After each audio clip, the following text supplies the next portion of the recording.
60 seconds. 60 seconds to start.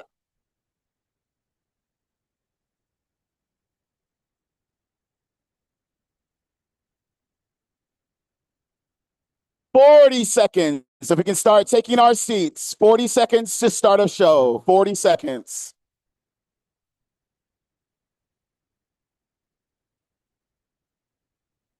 30 seconds till start of show. If we can start taking our seats. 30 seconds till start of show. I love the energy in the room. 20 seconds till start of show. 20 seconds till start of show.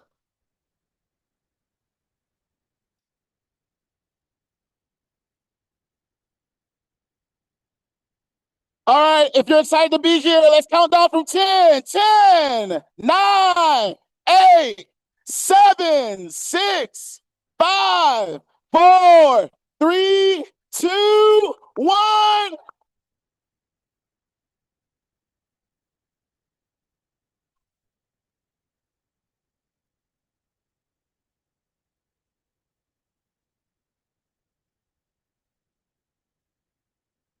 How y'all feeling? That's kind of lame. How y'all feeling? Got you. Well, welcome. Thank you all so much for joining us today for 2025 Black Graduation.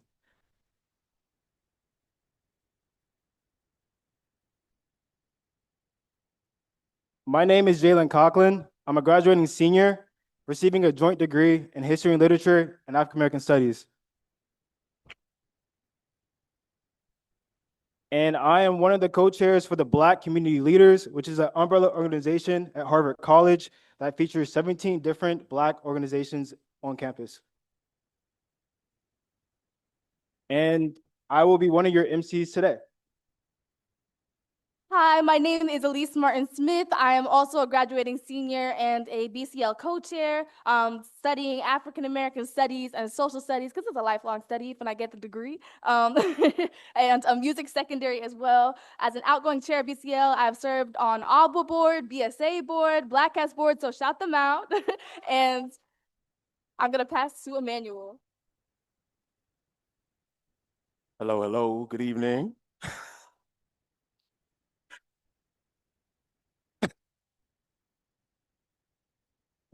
My name is Emmanuel Wake, and I'm a proud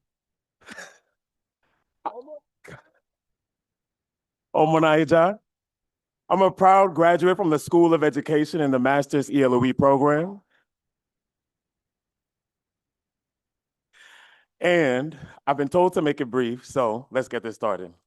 Tonight, it is my job to remind you that we gather on the shoulders of scholars who studied in secret and by candlelight, that we are fortified by the prayers of mamas and daddies whose faith stretched dimes into tuition.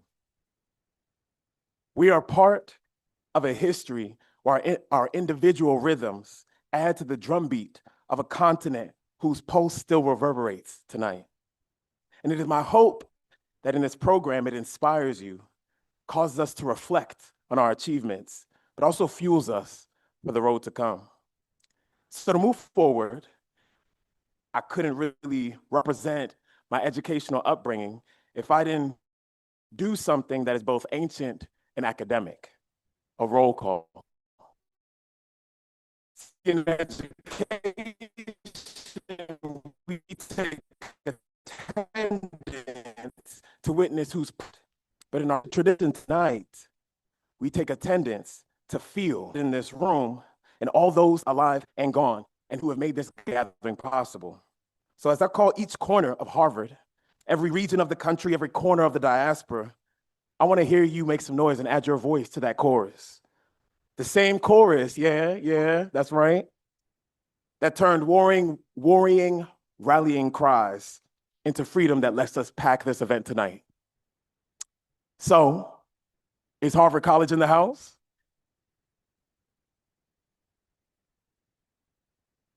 Okay, I hear it. Settle down. Thank you. That's right. Okay. All right, graduates, y'all gotta, okay. Woo, I didn't know that they were gonna do that. What about the business school? That's right. What about the law school?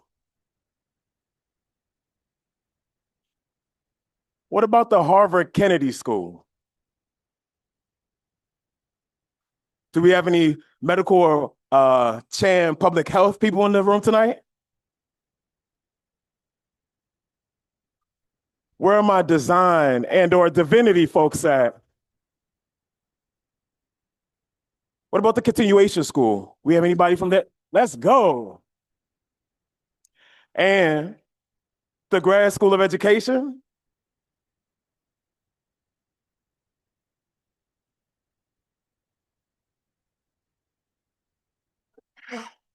All right, so let's take this national. If you from, what about divinity school?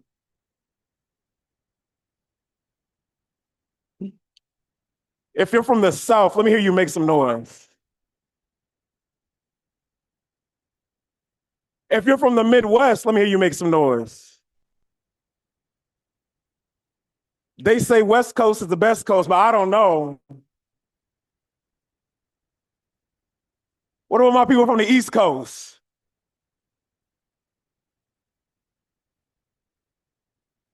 Okay, let's go global. We have any Afro Latinos in the house tonight? Oh, oh, oh, oh.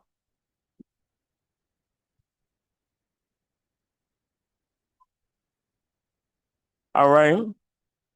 Okay. Okay.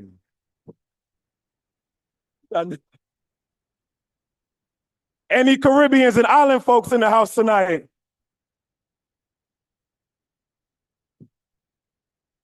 And last but certainly not least, if you are a proud African or descendant of Africans, make some noise.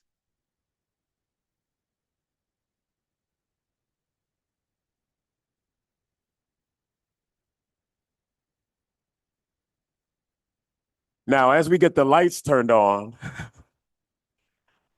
I want you to realize that that wasn't just noise. There we go. I want you to realize that that wasn't just noise. That was recognition that you are here and recognition that we are here. Let us begin.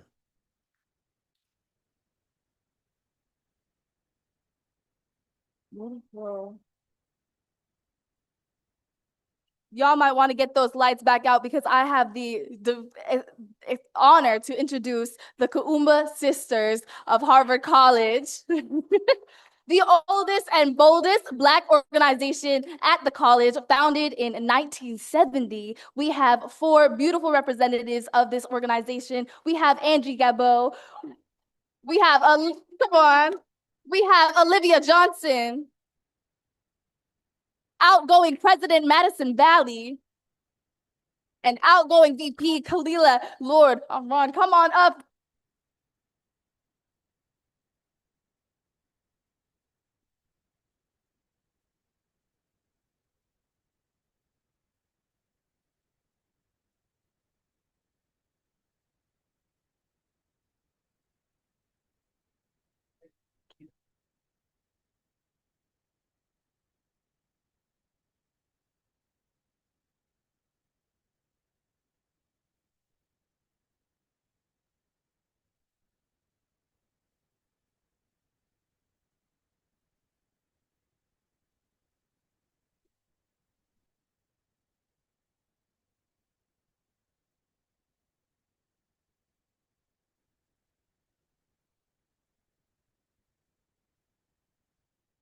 Lift every voice and sing till earth and heaven ring, ring with the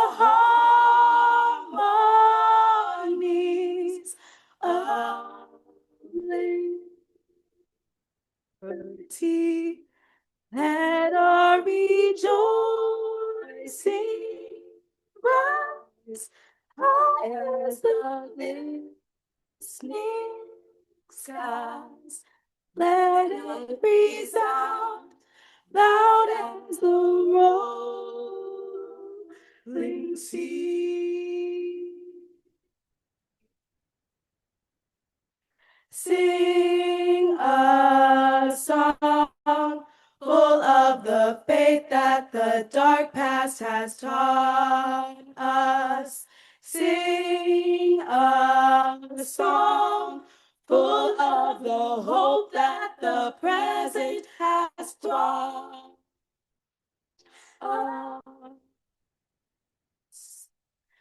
Facing the rising sun of our new day begun. Let us march on till victory is won. God of our weary years, God of our silent tears, thou who hast brought us thus far. Thou who hast brought thy light, let us into the light. Keep us forever in thy path, we pray. Bless our feet straight from the places, our God, where we met thee. Bless our hearts, drunk with the wine of the world, we forget thee. Shadowed beneath thy hand, may we forever stand true to our God, true to our name, to bless. True to our God, true to our name, native land. True to our God, true to our name, to land. True to our God, true to our name, to land.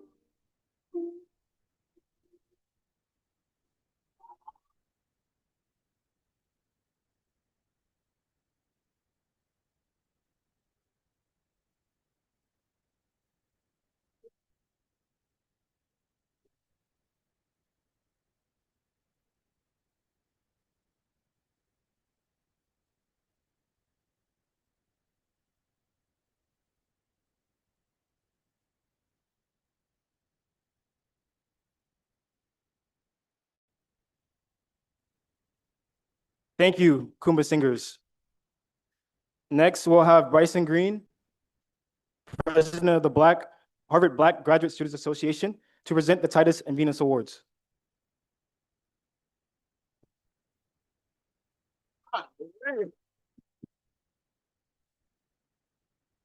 I didn't mean to give y'all prepare to be sick of me energy this afternoon, but hey, we're here. It's my esteemed pleasure to share with you all these honors to two amazing graduates. Bestowing the Titus and Venus Award has been a tradition for HBGSA, and it's something that we're going to continue on even after we leave this campus. And so let me go to my little speech that I wrote. Give me 1 second. Y'all all right? Praise God. All right. Today, we celebrate two distinguished graduates in the honor of the Titus and Venus Award. Titus, Venus, along with Belial and Juba, were four enslaved people who lived and worked in Wadsworth House and were owned by Harvard presidents Benjamin Wadsworth and Edward Holick during the 1700s. We say their names to restore the dignity and respect that their lives have and give honor to them as we honor two outstanding graduates. In 2016, John Lewis commented that, quote, "The voices of a generation have been calling us to remember." Everybody say remember. So this is how we're going to honor Titus and Venus today. I will read about our honorees and then welcome them both to the stage to receive their awards. Can I have some? All right. So for the Titus Award is presented to Joannes Paulus Yembe Salu. In recognition of your academic and leadership excellence, positively affecting the African diaspora, presented May 27, 2025 by the Harvard Black Graduate Student Alliance.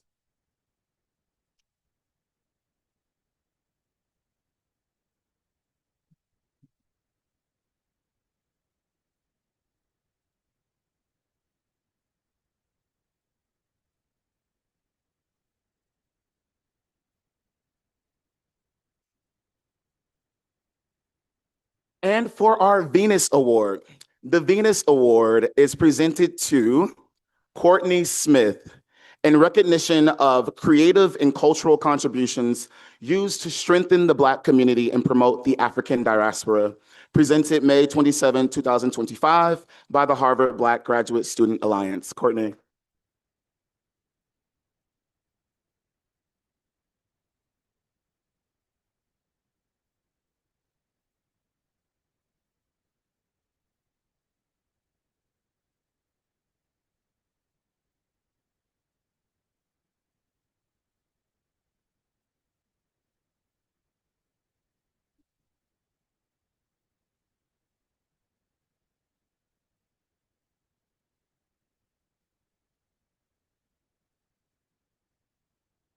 Thank you, Bryson. And congratulations to Courtney and Johannes again.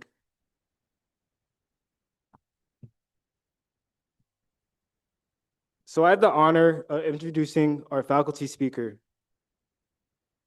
This year's faculty speaker is no other than Dr. Shamel Bell.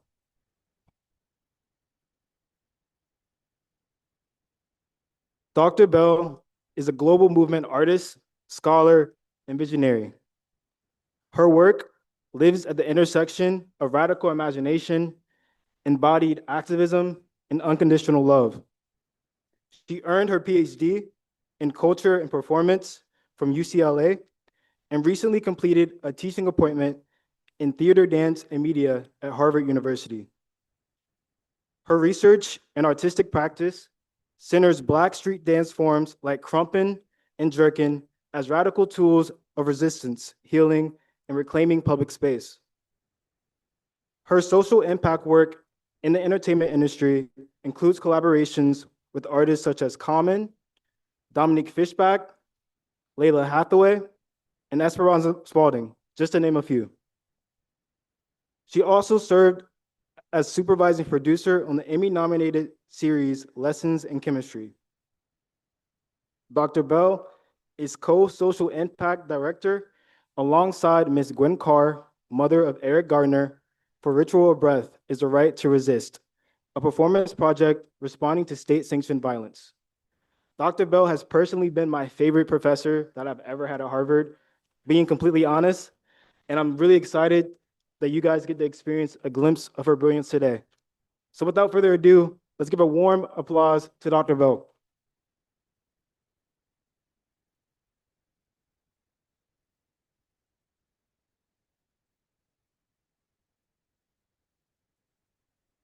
Hello. Yes, y'all, my students know I have the Sour Patch Kids. Is Eric here? Come get the Sour Patch Kids. Who else? Who else love these Sour Patch Kids? Duke Knight. Yeah. Here, we'll give somebody. Oh, yeah. You got. Look, I'm giving you the peach ones. These are my favorites. Give some to Dalen. All right, y'all. So, peace and radical joy, Black Harvard family. I'm Dr. Shamel Bell, and as you can see, this is not going to be a lecture. I practice embodied pedagogy and engaged pedagogy like bell hooks. So this will be my last class here at Harvard as my contract is ending. So y'all are going to be a part of it. So it's an absolute honor to be coexisting with you today. This moment is more than a ceremony. This is a sacred moment that we're having together. So let's us take a breath together in gratitude for the ancestors and who dreamed this moment into being, and those souls we have lost all around the world to genocide or state-sanctioned violence. So I'm not be remiss if I won't say that first, right? So the first thing we're gonna do is ground. Everybody, you know my class, everybody get up. Everybody get up. So we are gonna begin with 3 grounding breaths. A breath for our past, our breath for our future, and a breath for our present. As we know, all of these simultaneously exist. I want you to get, if you can, lightly close your eyes, gently close your eyes, and think of a color of the past, the things that you walked in here with that you want to let go. When you have that color, say, mm-hmm. All right, so on 3, we're gonna inhale and we're gonna exhale that color just going away. On 3, 1, 2, 3, breathe in and release. Now this next color that you're gonna give me, you're gonna say, mm-hmm, is for your present moment. On 3, 1, 2, 3, breathe in and exhale. Now, this last breath is for our future that we know that already exists. And let's think of this future of liberation. And we are going to think of that color when we are already free 6 months into it. It's already in our body and we're living in it. You got that color? On 3, we're going to inhale that love and we're going to exhale anything that is fear and anything that doesn't serve that vision. On 3, y'all ready? Okay, 1, 2, 3, breathe in. Hold it and vocally release it. Ah. All right, stay standing. If your body is able and willing, I invite you to do a radical embodied check-in. My students already know what that is. So you're gonna find someone next to you, or you could be 3 of y'all, and what you're gonna do is say your name, your pronoun if you have one. You're gonna do how you're feeling right now in this moment. I see my students. Give me one word, because we don't have time to say how you feeling really. I know we all. One word of how you're feeling. Now, here's the real interesting part. You're going to do your favorite social dance move. Yes. To your favorite affirmation. Okay, I'm gonna do it for you, right? Hey y'all, my name is Dr. Shamel Bell. My pronouns is she's, they, sis, and I will do the crip walk usually, but I have these heels on, so I could do a little bit of it for y'all. Hey. I have Nipsey on my head, God will rise. Okay, and I'm gonna do it to my favorite affirmation. I'm really gonna do the Dougie. So I'm gonna say, I am joy. I am joy. So you're going to do this radical embodied check-in with your neighbors. Name, pronoun, a word of how you're feeling right now. Social dance move. If this is it, then this is it. To your affirmation and go.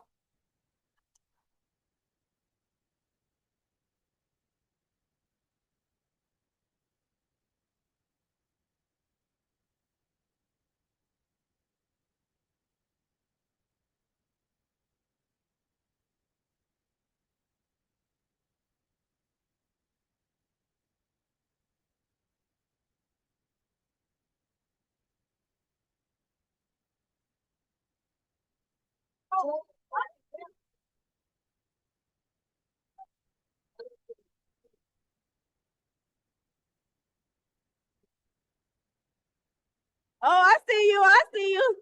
All right. All right. All right. If you can hear me clap once, if you can hear me clap 2 times, all right, you may be seated. So in my classroom, we start each session with a embodied practice or a somatic practice to help us arrive fully and to get into our bodies. So welcome to Dr. Bell's class. All right, so too often we're in overdrive, dissociating, grinding, pushing through, and we miss the messages that are meant for us. Because if we're not in our bodies, we're unable to hear the messages that we're able to receive. You know, you be driving sometimes and you wonder how you got to where you got. It's because you're dissociating. You understand that? Okay, so I want you to take this moment to be present in your body. That's what that exercise was getting you into. How do you feel? Right, that was good, right? That was really vulnerable and getting us a chance to be vulnerable. So first, you did it. You did it, okay? You don't have to immediately think about what's next to conquer. Anybody thinking about that? You don't have to. Let this moment hold you. I can't offer a safe space in a Harvard institution, but what I can do is be a healing container right now.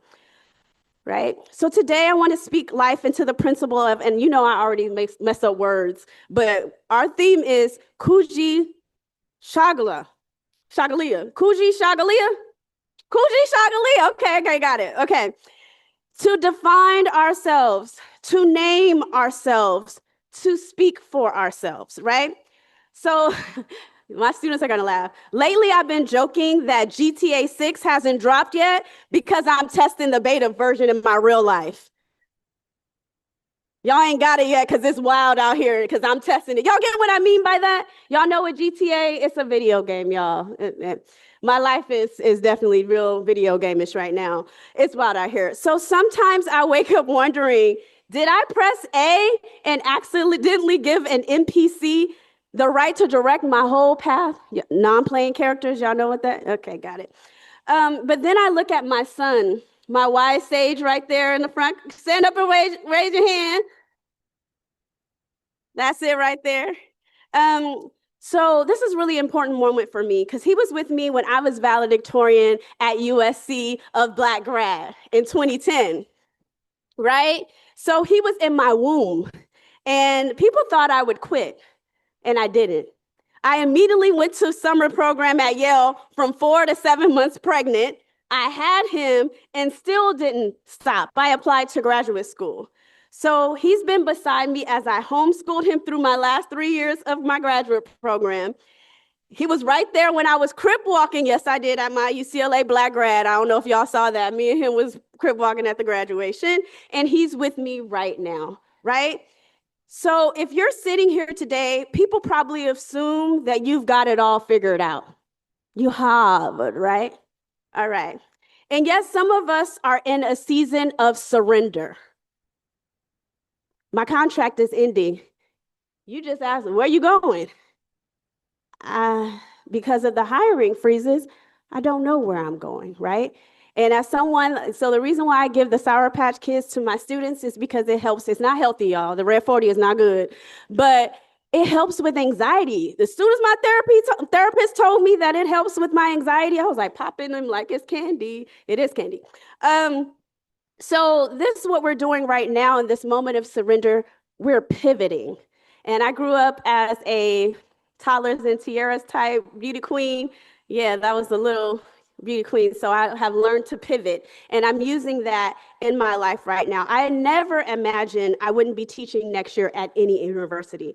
Education as a practice of freedom has been my calling.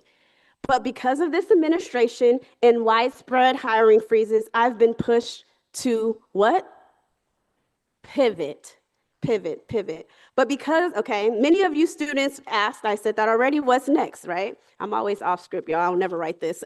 I don't lecture at people. I always have workshops. So this is, and truthfully, I'm still trying to figure this all out. Right now, I'm exploring a path in Black student development and student affairs that was recommended to me. And that pivot, terrifying, y'all. I ain't never had a 9-to-5 schedule in my life.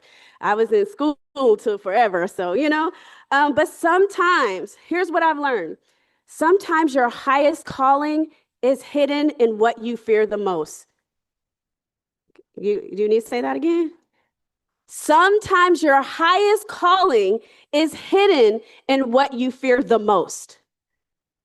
Right, in that moment of surrender.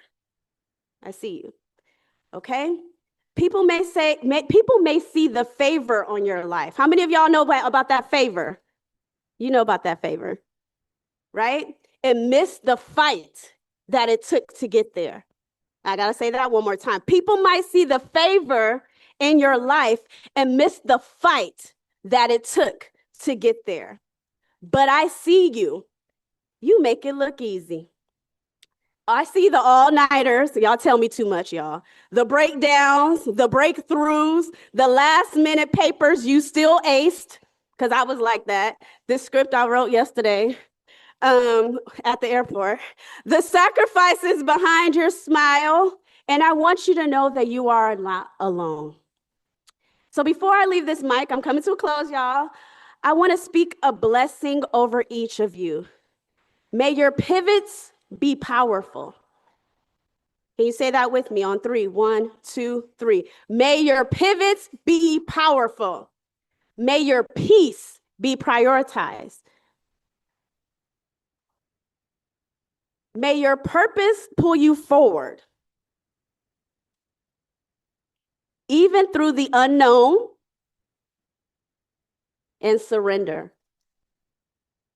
You should have received a note card, but I was going to do that. I have them all over here. But if you have your phone, because I know most of you have your phone, I didn't know it was going to be this many people. If you have your phone in your hand, go ahead and take it out.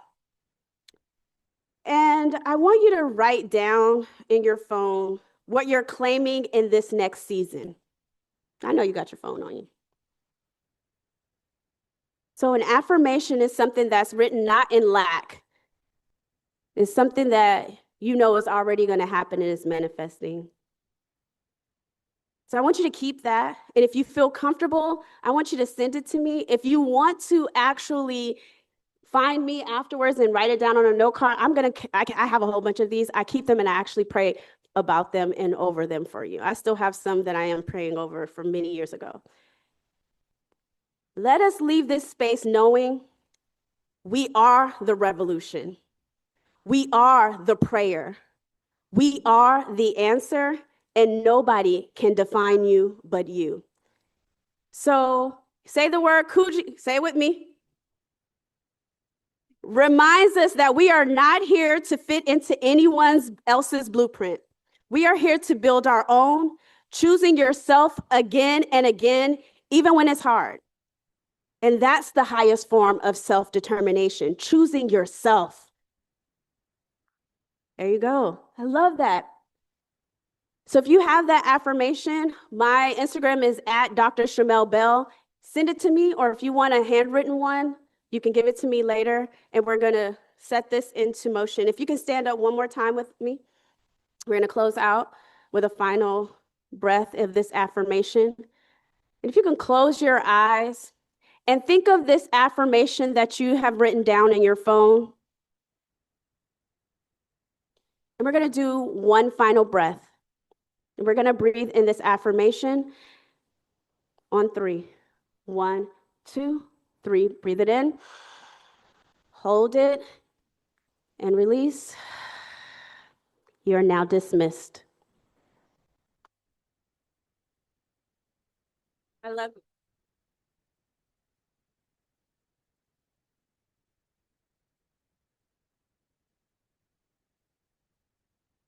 Thank you, Dr. Shamel Bell. Our next speaker embodies what it means to transform every challenge into a stepping stone.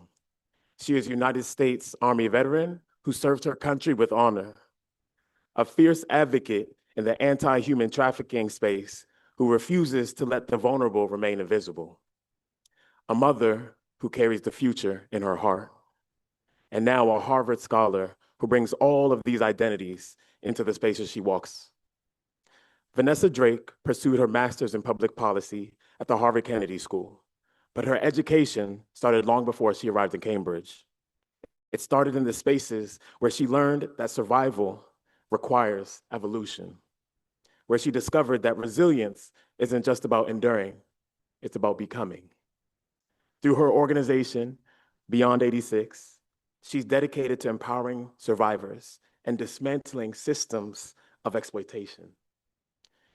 She doesn't just study policy, she lives it, she breathes it, and fights it to reshape for those who've been silenced. Please help me welcome our 2025 graduate student speaker, Vanessa Drake.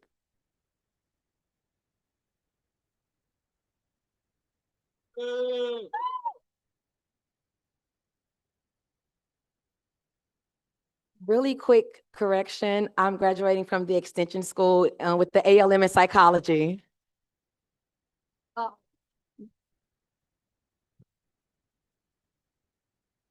When I was a young girl, I learned that whales used to walk on land, not glide, not breach, just walk. But when the land failed them, when their survival required something else, when the familiar became hostile and staying the same meant extinction, they did not merely adjust or endure. Instead, they adapted. Their legs became fins. Their lungs learned patience. They descended beneath the surface and rewrote the rules of their existence. And not because they were weak, but because evolution demanded it. And now they move through oceans like they own them. They now speak in echoes that travel for miles. They now carry whole histories in their songs. And I think about that often. Because I too wasn't built for these waters. But I became something that could withstand the current. I became a United States Army veteran. I became a mother of 4. I became a thought leader in the anti-human trafficking space, and now a Harvard scholar.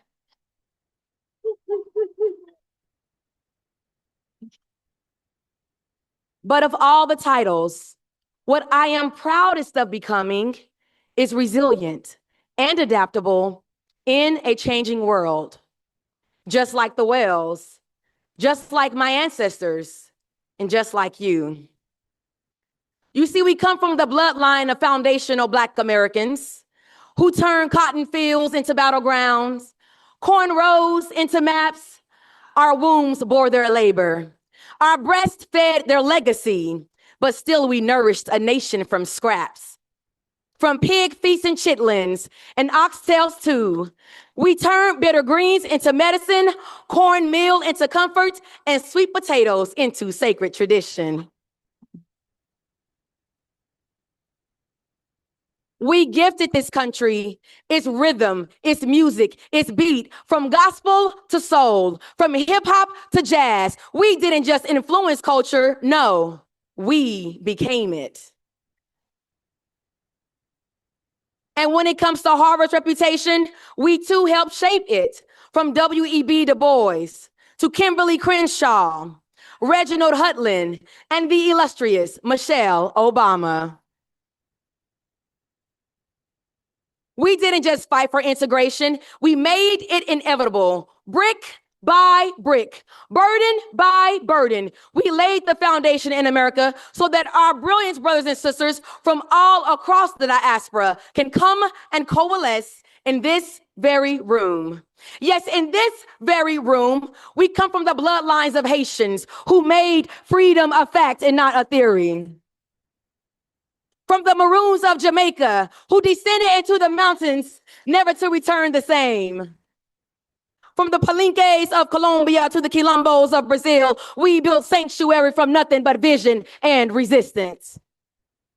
We come from Barbados and Trinidad and Tobago, where we turned steel drums into defiance and carnival into a declaration. We come from Ethiopia, where our ancestors said no to empire twice, and they won. So whether you're from Lagos or Accra, Dakar or Soweto,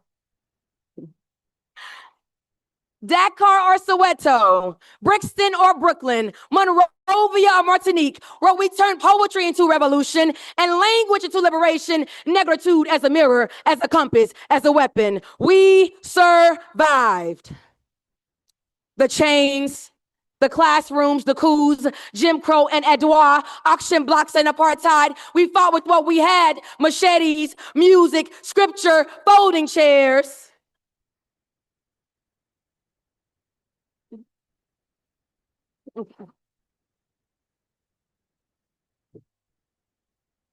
But now the battlefield looks different. Now the threat is quieter, more polished, but just as violent. And this modern shape of violence is called erasure, and it demands we adapt once again. You see, erasure doesn't only reveal itself in chains, lynchings, or police brutality.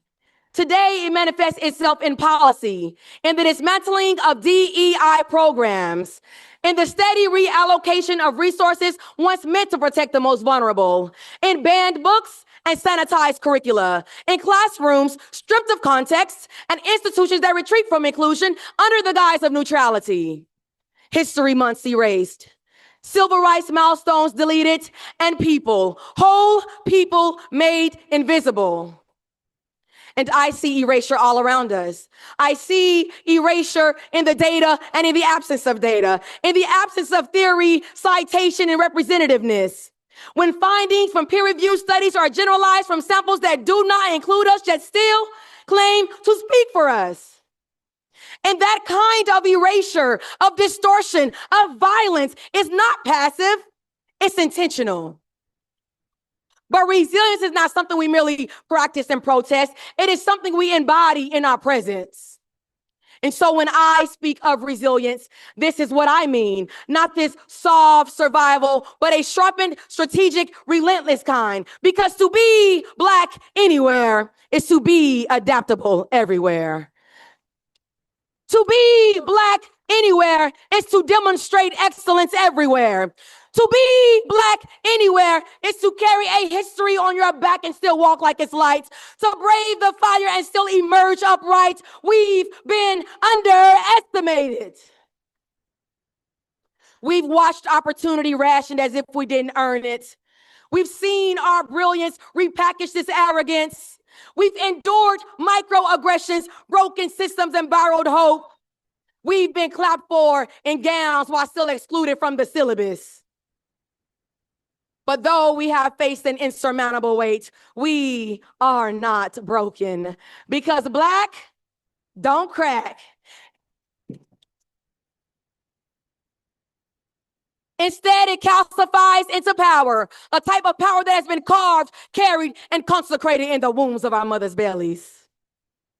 And so, my fellow graduates, we wield a new kind of power, one that comes with this Harvard affiliation, this community fortified by history and undergirded by truth. It carries weight.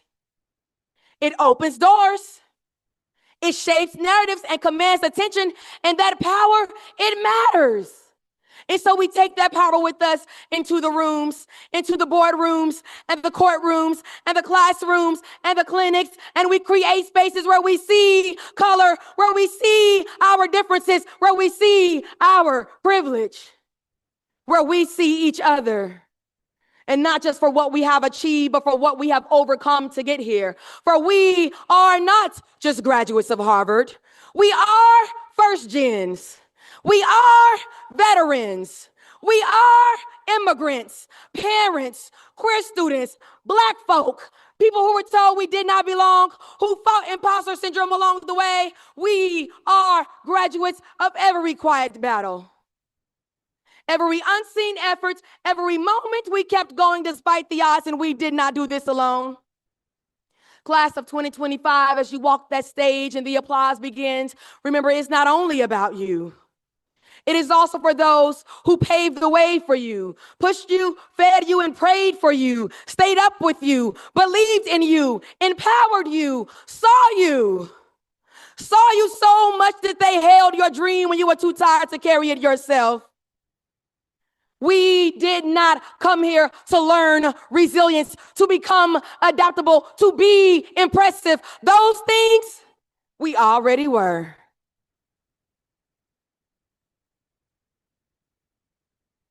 But now that we are leaving, we merge power lines to meet the demands of this changing world, ancestral and institutional. Because while it's forever black for the people, green for the land, red for the blood, today, oh, today, we all bleed crimson.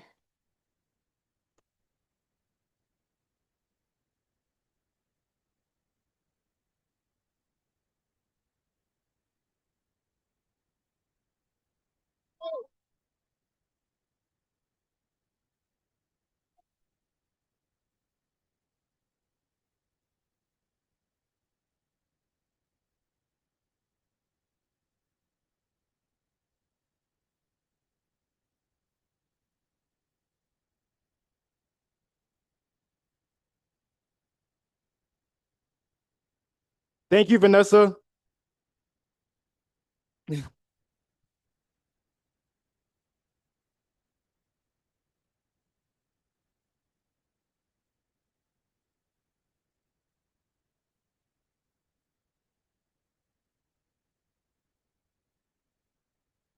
Powerful speech.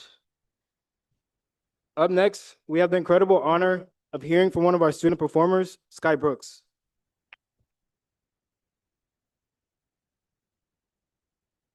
Philadelphia native and proud Kirkland House resident, Sky Brooks, is a rising senior in the Harvard-Berkeley Joint Studies program. At Harvard, she studies African and African American studies, exploring the intersection of Black art and educational inequality. At Berkeley, Sky is pursuing a master's degree in global jazz studies. Using her voice, Sky aims to preserve Black tradition and inspire memory through music. Please join me in welcoming to the stage, Sky Brooks.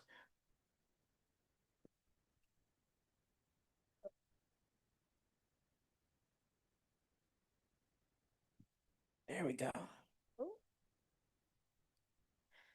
Thank you, thank you, thank you. Oh, I'm missing a lot of my college graduates. K-House, the best house.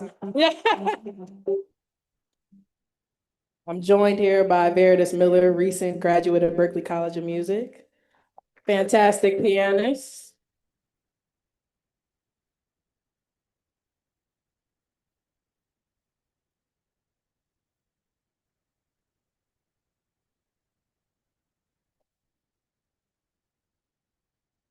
For all we know, we may never meet again.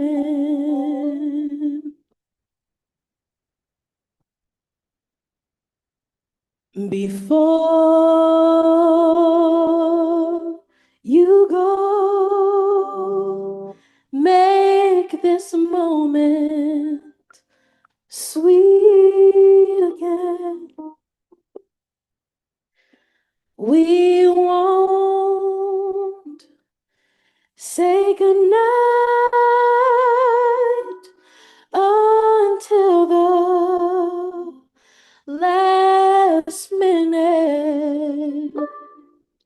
I'll hold out my hand and my heart will be in it.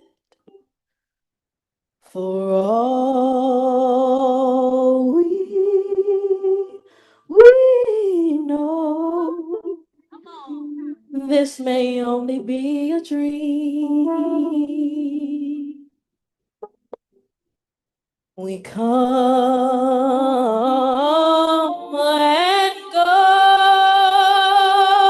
like the ripple of a stream. So love me tonight.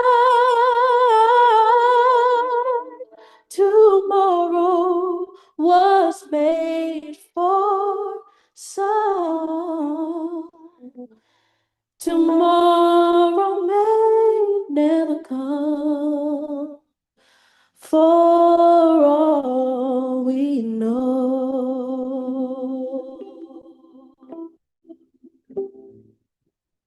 For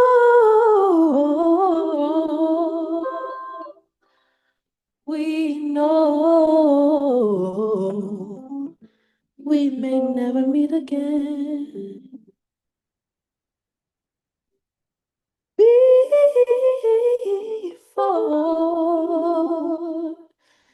you go, make this moment sweet again.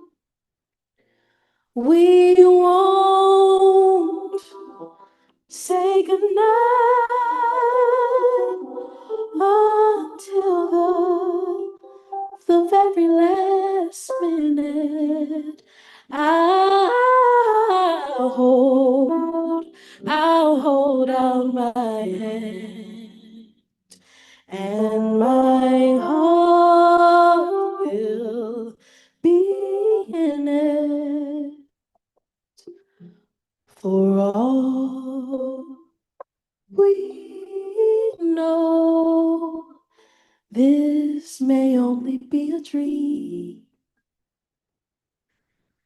although we may come and we go like the ripples of a stream. So love me tonight. Tomorrow was made for some, but tomorrow may never come for all we know.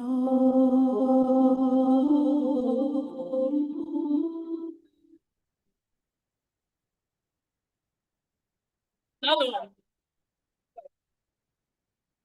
We got another one. We got another one.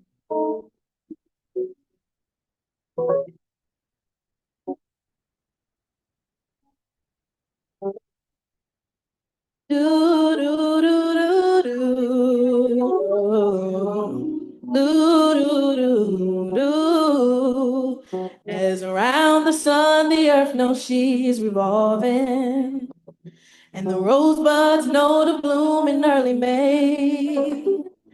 Just as hay knows love's the cure, you can rest your mind assured that I'll be loving you always.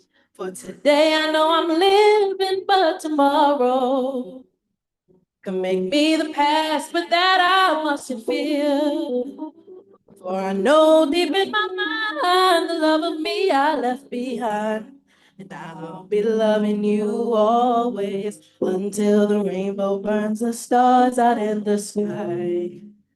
Until the ocean covers every mountain high. Until the dolphin flies and parrots live at sea. Until we dream of life and life becomes a dream. Did you know that true love asks for nothing? Her acceptance is the way we pay. Did you know that life has given love a guarantee to last through forever and another day? Just as time knew to move on since the beginning, and the seasons know exactly when to change. Just as kindness knows no shame, know through all your joy and pain that I'll be loving you always. For today I know I'm living, but tomorrow can make me the past, but that I mustn't fear. For I know deep in my mind the love of me I left behind, and I'll be loving you always. Stars out in the sky until the ocean covers every mountain high, until the dolphin flies and parrots live at sea. Until we dream of life and life becomes a dream. Always. always, always, always, always, always, always.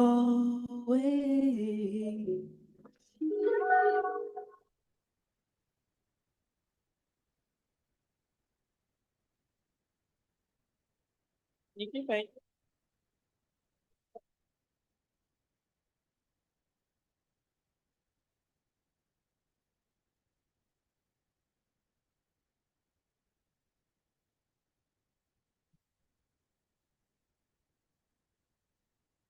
Thank you, thank you, thank you, Sky. How y'all feeling? You sure that was kind of weak?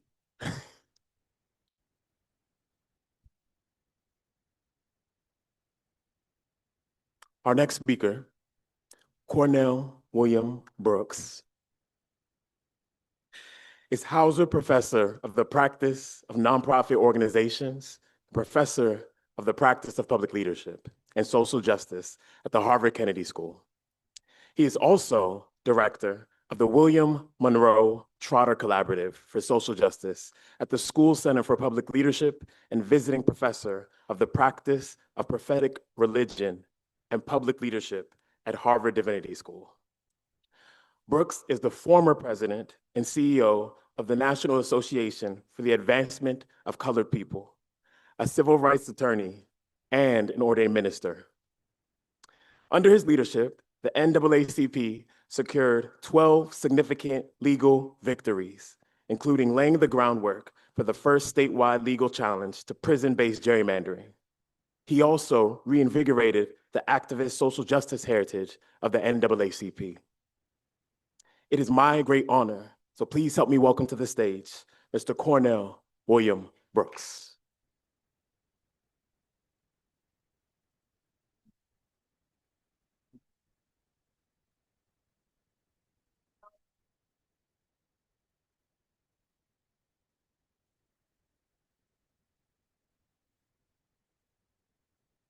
First, let me begin by noting that I've been married for in excess of 30 years.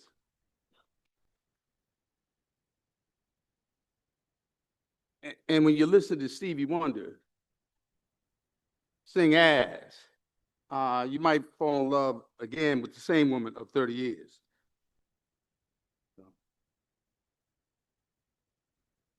Class of 2025, I want to begin by asking you to do me a modest favor. Because there are moments in life when many of us suffer from an emotional nearsightedness. There are times when we can suffer from a moral myopia. There are times when we can see our resumes, but we don't see quite as well the people who are the reason behind the resume. So if you see one mother, if you see one father, if you see one aunt, one uncle, if you see one grandma, one grandpa, if you see one somebody, one professor, one organizer, one speaker, one student, one somebody who has encouraged you, I want you to put your hands together loud, long, and resoundingly for all the people who've gotten behind you.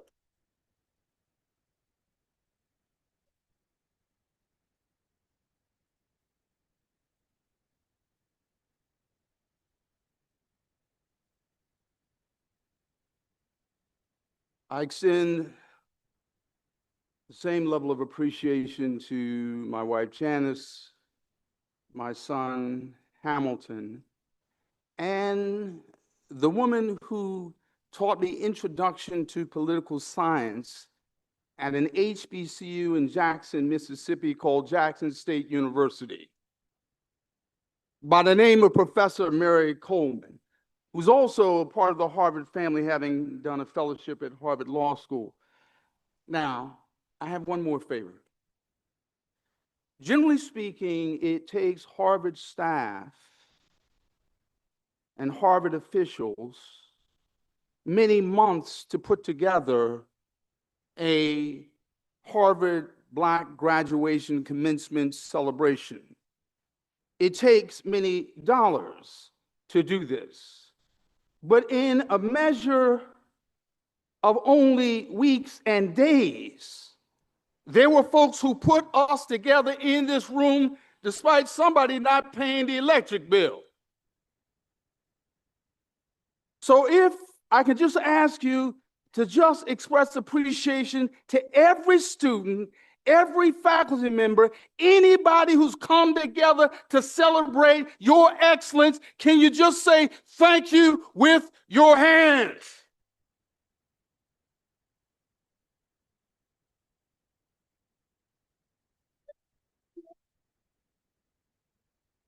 Tonight, there are two unsettling interrogatives hanging in the air. There are two disturbing questions that are hanging over this august occasion and this festive experience. The questions would be, why us and why now? Why us and why now? In answer to these questions, I respond quite simply that we answer with an inexcusable excellence. An inexcusable excellence and an unapologetic blackness. We need not rebrand. We need not rename. We need not remission who we are, what we stand for, where we come from, who our people are, and where we are going. We are Black people. We love Black people. We love of all people. And there's no need for anybody to rebrand, rename, remission who we are. As we exult in this Afro-excellent assembly of Black brilliance, in this expansive auditorium, I'm thinking of a much smaller room as I look across this vast auditorium of this commencement celebration, paid for not with university expenditures, but with the incalculable sacrifice, the dollars and cents of students and alumni. As I look across,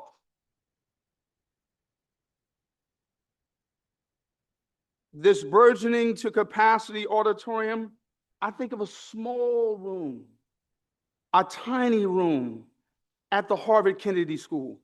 And in that room, there's a large portrait of Prime Minister Winston Churchill, standing tall in his imperial gravitas. And he seems to be casting side-eye over all the nations under British rule. But in this smaller room, there's an equally large oil portrait of a petite woman whose regal bearing outshines her beautifully and fully melanated brilliance. This woman is, of course, the advocate, the author, the publisher, the pioneer, Ida B. Wells. This name should sound familiar to some of you because her journalistic descendant sits on this stage. A woman who also speaks in that tradition of truth telling. And so Ida B. Wells stands slightly taller in this oil portrait right beside Winston Churchill. And she too is casting side-eye. She's not casting side-eye at nations, but casting side-eye at imperialism and isms and anti-Black racism and homophobia and transphobia and all of the isms that keep us divided, that keep us apart and keep us from being the people we were called to be. I just wish you could go to that tiny room. Because if you went to that room, you'd see Ida B. Wells facing off, if you will, in portraiture against Winston Churchill. You recall that Ida B. Wells conducted a study, certainly on sociological par with Du Bois's Philadelphia Negro.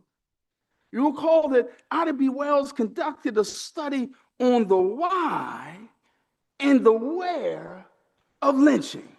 Those of us of a certain vintage recall that there was a time in this country where today we, of course, have more than 1,000 people who die at the hands of the police every year, disproportionately black, disproportionately brown, disproportionately indigenous. Our young black men being 21 times more likely to be killed by the police than their white counterparts. Now, before this modern lynching, she conducted a study called a red record. And that study is troubling to me tonight and inspiring to me tonight because she sought to figure out why our people were being lynched. And what she discovered was that among the irrational reasons, the inexplicable excuses, victims were killed because they were too uppity. They spoke up and spoke out too well. They stood up and stood out too well. In other words, there was something about their unapologetic blackness, their inexcusable excellence that made them dangerous. And so when I stand in the midst of this sea of black brilliance, I understand that I am in the midst of danger. Old ideas may die. Old prejudices may lose their lives. Old ways of thinking may cease because of the danger of your intellect, the danger of your creativity, the danger of your resilience, the danger of your adaptability, the danger of you being who our ancestors dreamed you to be.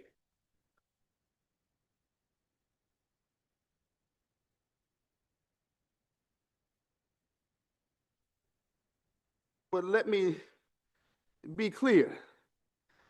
There's something about you and your blackness that's troubling. There's something about your excellence that's troubling. These stoles and these gowns and all of this manifest intelligence. And many of you will be accused in certain microaggressive circles of being unduly articulate. Even today, there are those who are intimidated by your blackness and excellence. So much so, I know this may come as news to many, that the acronym DEI has become a civic obscenity. It is cited as the unlawful basis of unconstitutional suits precipitated by unpresidential presidential actions. I just lost about 100 people. I got you. Of course, these actions and the resulting litigation have all the moral legitimacy of Dred Scott and Plessy. And I'm not a zoologist, but I want to suggest to you that a drunk parrot could not repeat the phrase DEI more often with less meaning than some of those professional doubters of black brilliance. I lost another 200 people. There are those who are attempting to delegitimize your credentials as though black brilliance doesn't matter. But to be clear, a BA, a BS, an MD, an MDiv, an MTS, an MPA, an MPP, and a PhD can be enhanced but never diminished by the acronym DEI.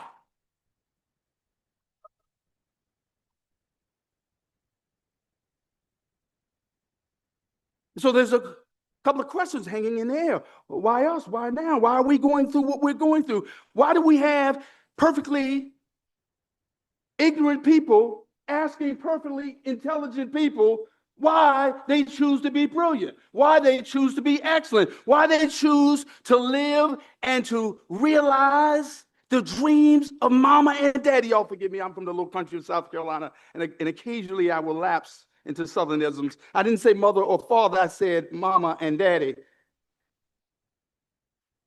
Okay, all right. Okay. Take your time. And so I want to suggest to you that students at the divinity school know full well what I'm wrestling with tonight. They ask the question, how does an all-powerful God, who is ostensibly all good, permit unlimited injustice when it comes to Black people? The students at the divinity school call that theodicy. The rest of us call it a moral mystery. And the question for us is, how do you respond to gross injustice? How do you respond to brutality? How do you respond to disrespect? How do you respond when you come into a room ready to celebrate yourselves? There's not a nickel from Harvard University to support the effort. I hope I'm at the Kennedy School on Monday. I want to suggest to you that we respond with this inexcusable excellence. I'm reminded of someone I've admired my entire life, a man by the name of William Monroe Trotter. You recall that Trotter was the first member of Phi Beta Kappa, Black member of Phi Beta Kappa, and the first Black Phi Beta Kappa Harvard graduate. You recall that his daddy was a Civil War veteran. You recall that he was descended from the enslaved people of Thomas Jefferson's Monticello. You recall that when he came to Harvard, he had to work an entire year to save up enough money to come here. Maybe somebody on financial aid knows what I'm talking about, but William Monroe Trotter didn't have an easy time. He worked hard. He got to Harvard. He ascends to nearly the top of his class, makes Phi Beta Kappa, and there's no job for him immediately. But he gets a job in banking. He invests in real estate. He starts a newspaper. He starts a number of organizations. I would argue he's among the first social impact investors because he took money from the private sector and used it in the public sector for the public good. Somebody's asking the question, well, what does the biography have to do with my biography and my autobiography? May I suggest to you, Trotter was not only excellent, he was cold. See, some of us, I don't want anybody to get nervous. I know in the presence of preachers, people get nervous. I'm not talking about religion here. I'm not talking about religion. You see, there are religious people who believe that you have to wander into the wilderness to hear the call of God. You have to ascend to the top of a mountaintop to hear and feel God's calling. There are those who believe that you have to get on your knees or stand up and put your hands in the air in order to hear a calling. I want to suggest to you today, those of you who are inexcusably excellent and unapologetically Black, I want to suggest to you that this very night that you are in fact called. You're called whether you're a management consultant or a master teacher. You're called whether or not you're an engineer or a nurse. You're called whether or not you're a doctor. You're called whether or not you're a public servant. You are called. It doesn't matter if you're religious, because I'm trying to suggest to you that you can be situationally called, circumstantially called, historically called. You don't have to worry about hearing God's voice when you hear children in war zones crying out day and night.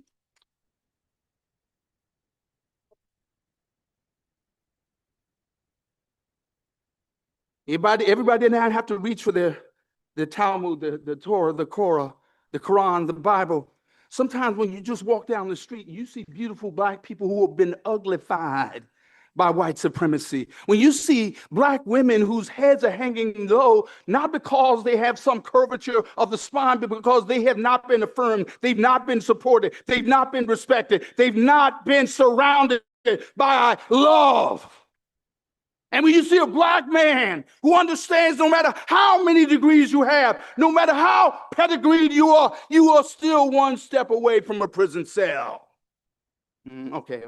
I lost somebody. Can I share with you? My grandmother, when I was a little boy, taught me when you go into a store, make sure you get what you went in there to buy. Make sure you get a receipt. Make sure you get the paper bag, and make sure they put it in your hand. And make sure there's somebody around to see that you didn't steal. At my age, as a middle-aged professor, I steal. Notwithstanding all the technology on my phone, I want the paper receipt. I want the paper bag. I want you to make sure that I haven't stolen anything. I want to say to you that we are called. Your excellence means something when you are called. You see, because William Monroe Trotter was a deeply devout man. He stood against racism. He stood against prejudice. He was thrown out of the White House when another president tried to resegregate the government 100 years ago. That president being Woodrow Wilson. So I want to suggest to you that we are all called. Now, but when you're called, let me suggest this to you. You're called to serve everybody. Whether you from the Sudan or South Carolina, whether you from Ethiopia or Georgia, whether you from the Caribbean or Europe or any place else in which the Black diaspora is represented, you're called to love everybody. We can't be the kind of Black people where we have certain people who look down on other people. I don't need to look down on anybody who's an immigrant or a refugee. Why?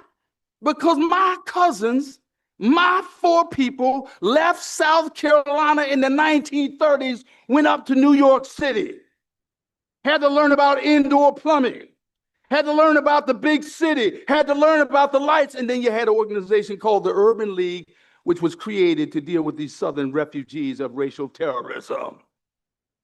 So how are we going to look down on somebody because they call themselves an immigrant or a refugee? How are we going to look down on international students when they run the risk of being kidnapped without due process here and held hostage at home? We as Black people, we don't have time for that kind of disunity. We don't have time for that kind of self-hatred. We don't have time for this algorithmically designed miseducation of modern Negroes. And if you find that hard to do, I ask you remember this ancient letter written many years ago in the biblical times, in which we find these words: love bears all things, believes all things, hopes all things, endures all things. So I'm going to endure geographic division. I'm going to endure political differences. I'm going to endure cultural differences because I love me some Black people. Right? I love all people. I was raised to do that. But when you look across this sea, every color, from alabaster to ebony, of every hue and heritage, of every degree of melanin, because Black is not a skin tone, it's a mindset. So I want to suggest to you that we must be called. But in addition to that, I want to suggest to you that we have to possess a certain resilience and adaptability. Here's what I mean. If we think that we're in this room because of our GPAs and our standardized test scores, if we think we're in this room because we have earned the right to hold our heads high with our noses even higher, looking down at people who didn't graduate from this esteemed institution. I didn't. I went to the other place in Connecticut. But if we don't realize that the ancestors who were enslaved not far from here, whose blood, sweat, and tears are literally mixed into the ink on your diplomas, shame on us. Our excellence means we understand that we don't arrive in these places by ourselves. We come with our people. We come with our grandmothers. We come with our grandfathers. We come with our aunts, our uncles. We come with the people who do not conjugate their verbs properly. We come with people who have interesting patois. We come with people from the low country of South Carolina, Gullah Geechee people who have some odd admixture of the languages spoken in the rice-growing region of Africa that they brought to South Carolina. We come with our people. We come with our people. Now, if they turn out the lights, I'm about to speak to the president about a Harvard paying the electric bill.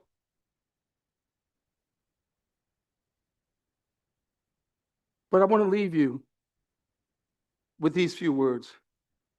If you're unapologetically Black, if you're inexcusably excellent, it's not enough to be strategic, as important as I think that is. It's not enough to be wise, as important as I think that is. It's not enough to be well-connected, as important as that is. It's not enough even to be united. We have to draw from a deep wellspring of spirit. We have to literally look within ourselves, look to our ancestors, look to our community to believe that we will be the people that our ancestors called us to be. And so if you ever grow discouraged, I want you to think about these words which are inscribed on a piece of faded manuscript, entombed in the Rare Book Library on the campus of Yale University. Yes, I said Yale here. These words would be these: lift every voice and sing till earth and heaven ring. Ring with the harmonies of liberty. Let our rejoicing rise high as the listening skies. Let it resound loud as a rolling sea. Sing a song full of the faith that the dark past has taught us. Sing a song full of the hope that the present has brought us. Facing the rising sun of our new day begun. Let us march on, let us march on, let us march on till victory is won.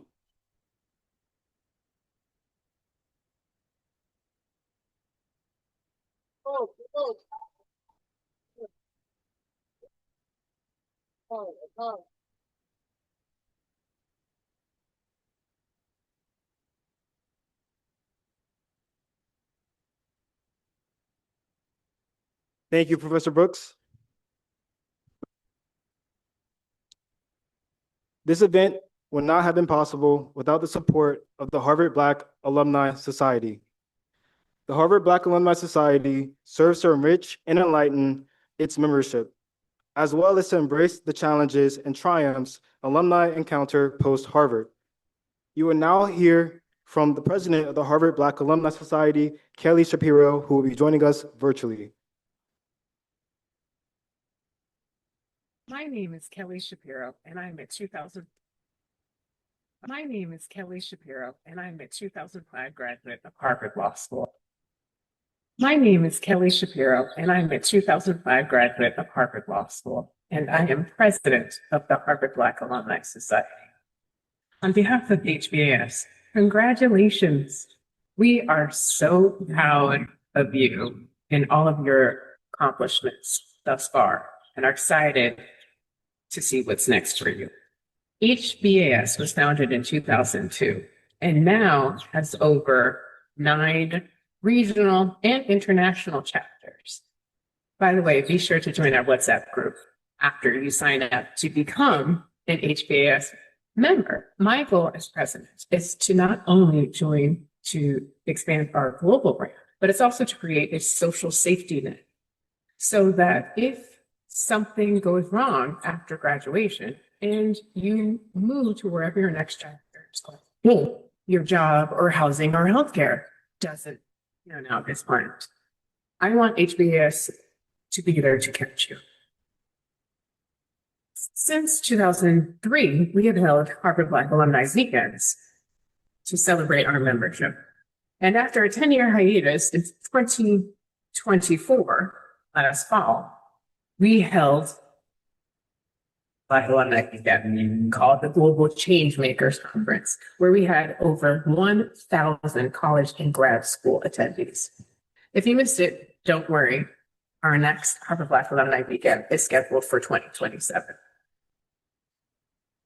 On behalf of HBAS, we are so incredibly proud of you and look forward to seeing all that you have coming up next.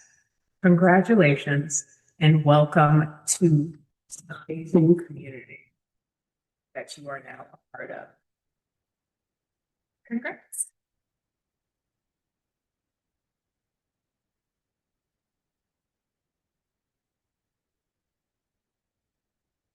All right, all right.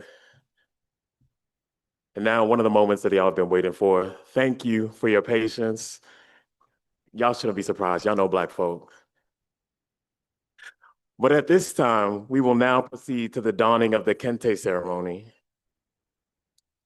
And so we invite our name readers to please come to the stage. As they do so, I'm going to explain how this is going to work. You should have received a card upon registration with your name on it, graduates, for you to write down your name phonetically. I hope you wrote it down phonetically. Please do get upset if somebody messes up your name. 2, the path to the stage. As you rise, you will notice that there are ushers standing in the aisles that will guide and direct you to the path and to your cue. When your name is called, step to the first open representative. You'll receive your stole, let it settle over your shoulders, and please quickly slide your way to the photo station. Follow the usher from the booth and return to your seat, where we will have our last wonderful keynote speaker, Nicole Hannah Jones.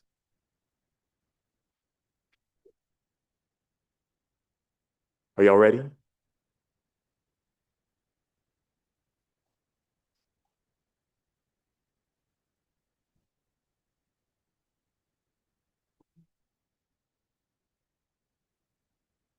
Christian Gaines.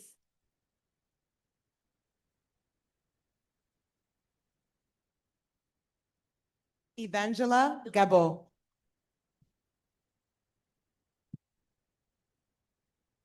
Kalia Lord Sharon.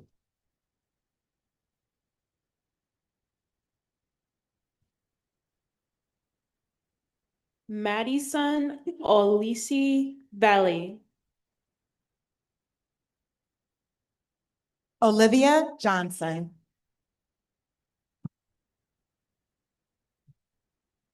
Dylan Hitchett. Ray Star Andros. Tiffany Oniwu. Jordan Young.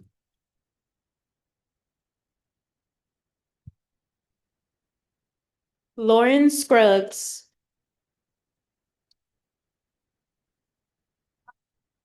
Owen Ebose.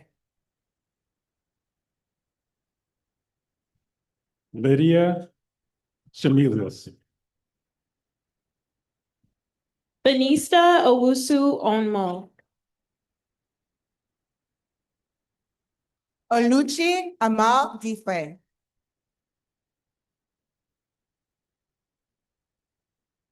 Ebebechi Wobai.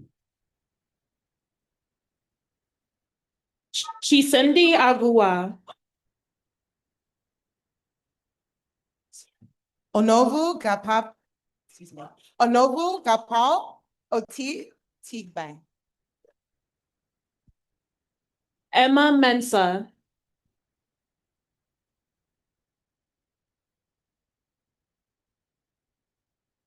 Naomi Mulagati.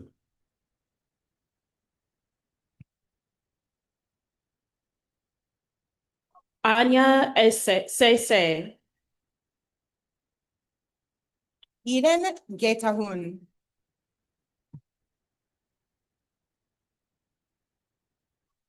Dominique Youngsmith. Jara Mtimji Keva.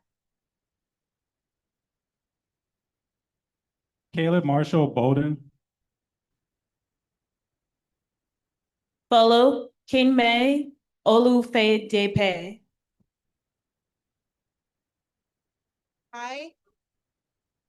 Hi Hilton Reed. Elon Hovey. Tema Kabi Awu. Daniel Belode.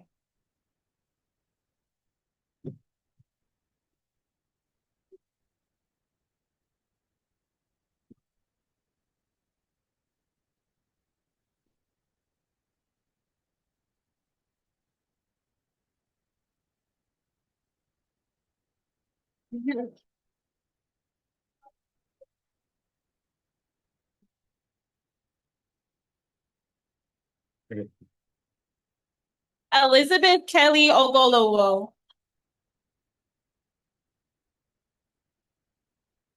Shadima Adina.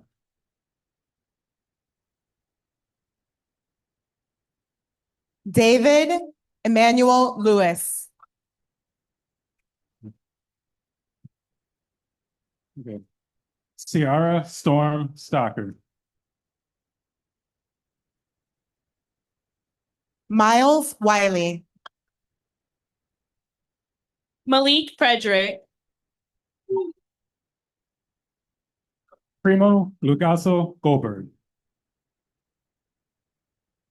Chris Wright. Ajoa Yeboah. Amina Tia Sula.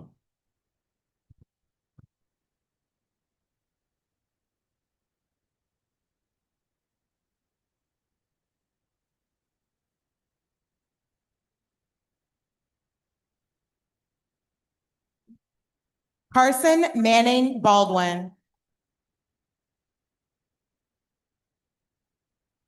Kenneth Ikeji. Jamie Moma.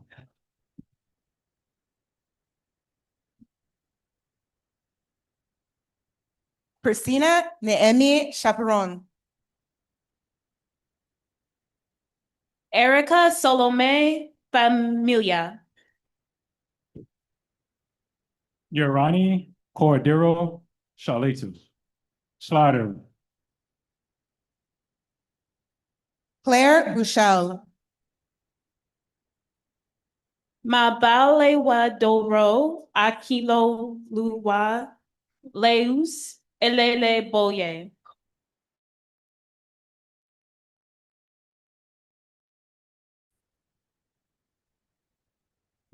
Malik. Malik Aaron Bradford. Justin Foltz. Oasis Ramirez Matuya. Shakwudi Eluzi.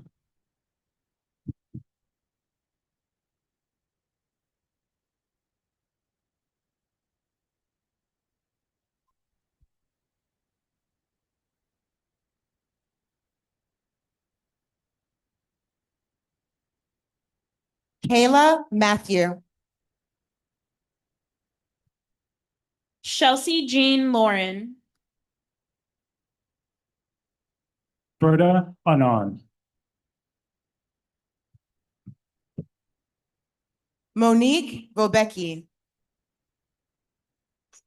Okay. Sion Bizeo Gararomo. Luisa Atai Ajiman.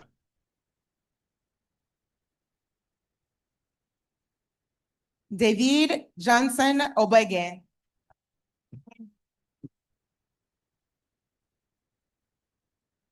Aiden Sium.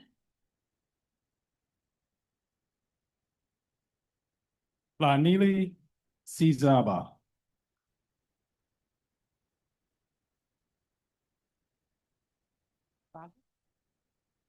Roderick Naftal Shuma.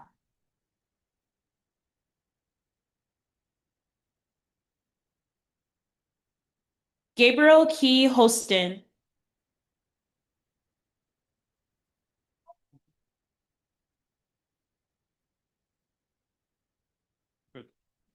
Michael Torto.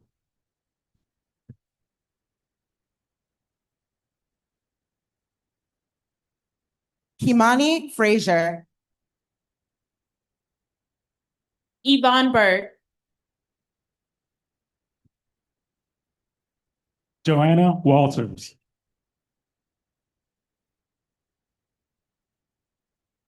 Nayara Botewe.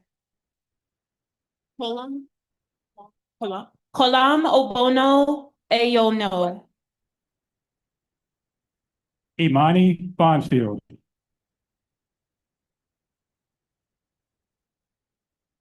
Omarachi Janine Wagu.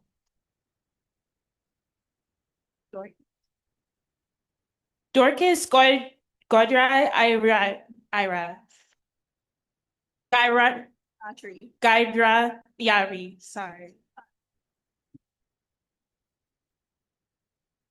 Njike Ike. Mariah Michelle Norman.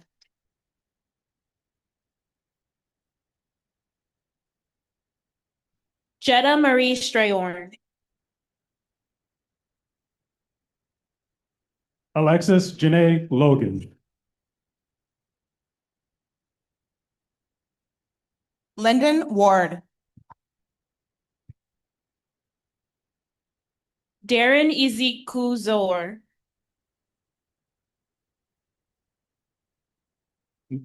Nika Christina Urinze.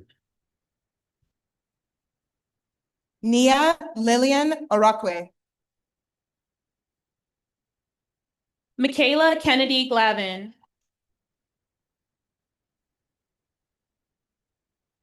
Myowa Glory Oliba La.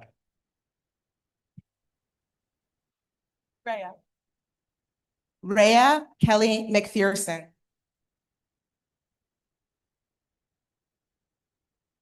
Kelisha Maria Williams. Aziz Shabazz Richardson. Toussaint Joshua Miller. Jada Pierre.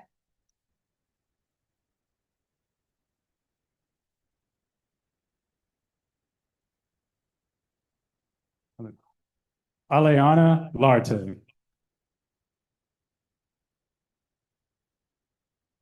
Kayla Sunshine Bay. Cheyenne Gardner.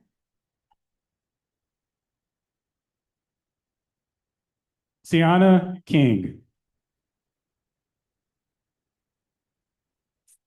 Pierce Ellis. Haley Harrell Allgrant.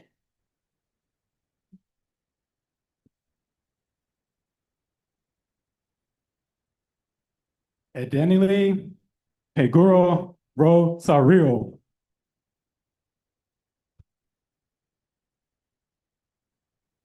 Louis Mukama. Bernie Irvin.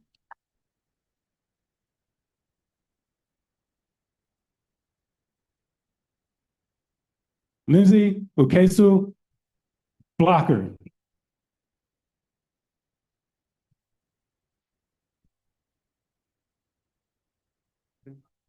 Kimdimlin Okoye. Nijimdilim Okoye.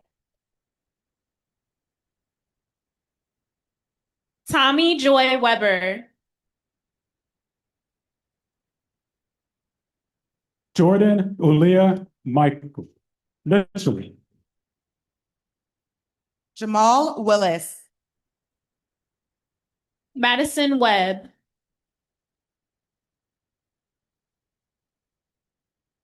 Christina Thomas.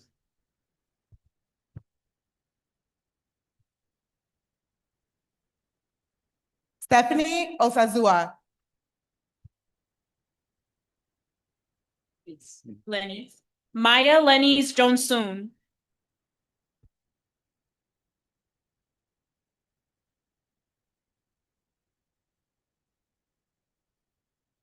Mara Sims.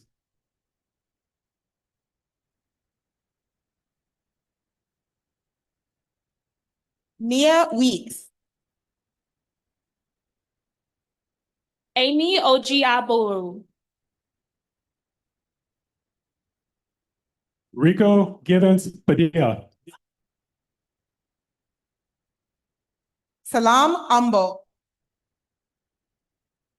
Sophia Celestine Scott.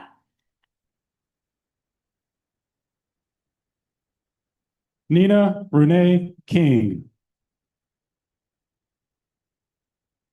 Eric Little Jr.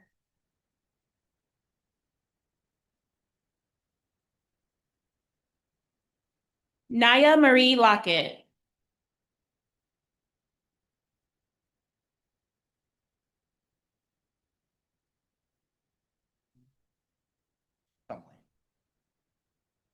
Spencer Chamley Tyson.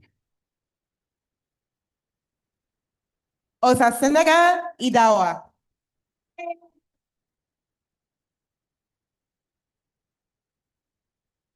Joy Ayam.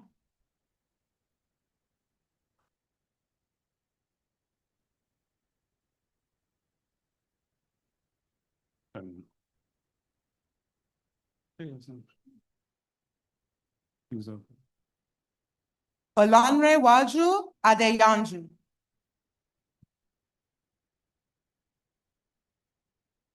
Darlene Uzokwe.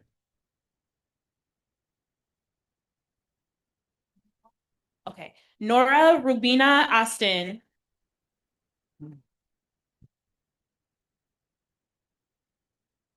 Maya Alvarez Armand.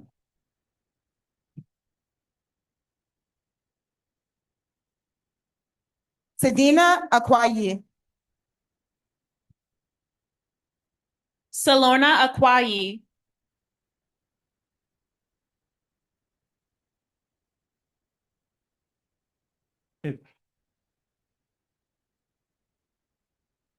Efe. You know.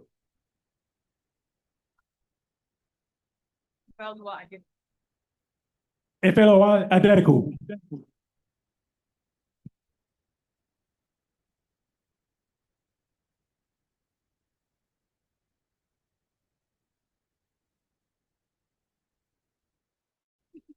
Treasure Inama Oji.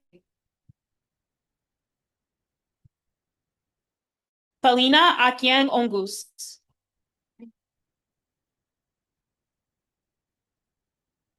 Olo Aduni Ojumu.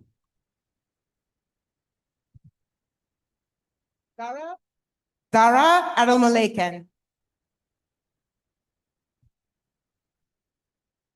Faith Browns. Nayla Owens.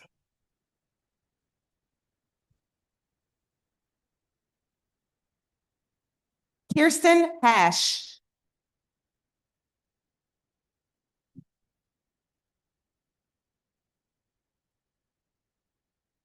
Ariana Vernon.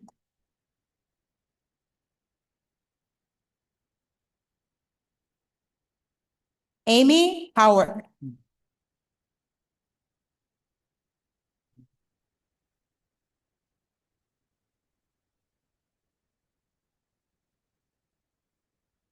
Dalen Davis. Javon Gillard. Okay. Javon Gillard.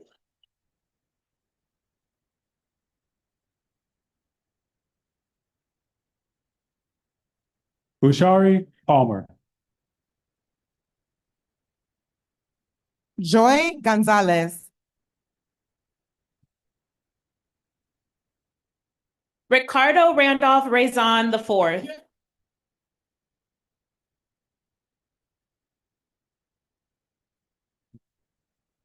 Curtis Everett. Colin Richardson. Jem Williams. Congratulations to all our college graduates presenting our master and doctoral.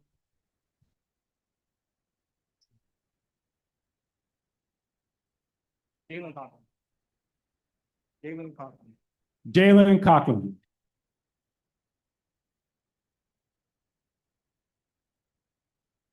Elise Martin Smith.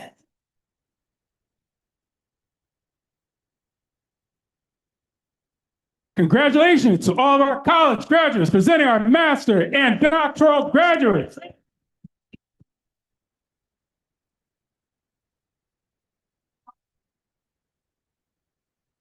Yeah.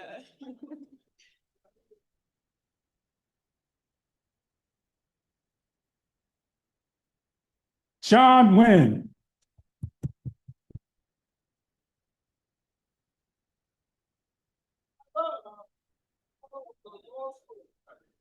Haya McCullough. Matisse Rogers.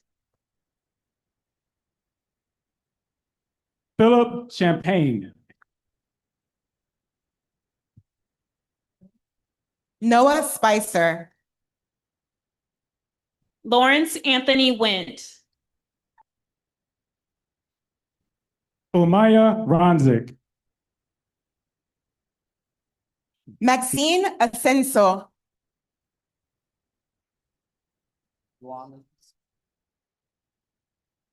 Yeah. Johannes Imbisalo. Ioannis Yembisalo. Paul Dungute. Paul Dungute.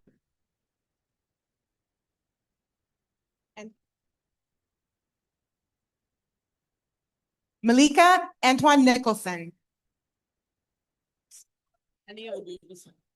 Tenny Odubuson. Deborah Alexis. Christina Williams.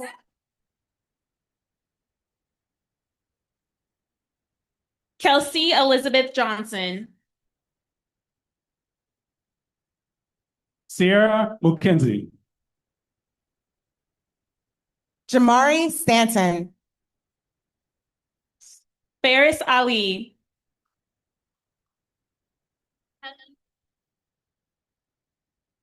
Helen Jaritha Shabunya.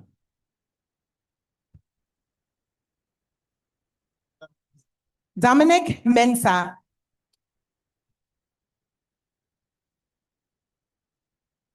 Jarrett Hill.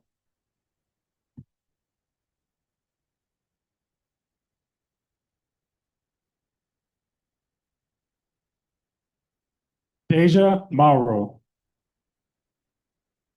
Alexis Lewis. Akuna Echo. Teges Menker.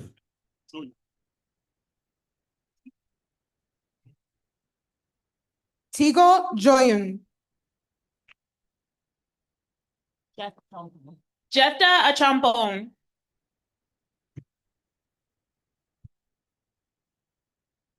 Oluwatobi Omotosho. Shinaza Catherine Asiebo.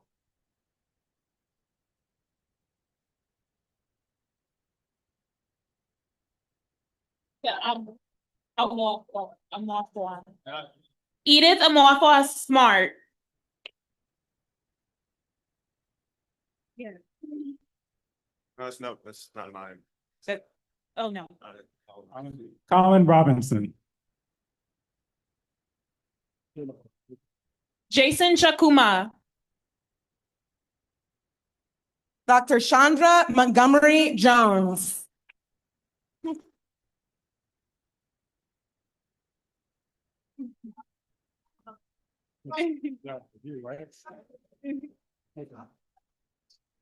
Dr. Chanel Fouché.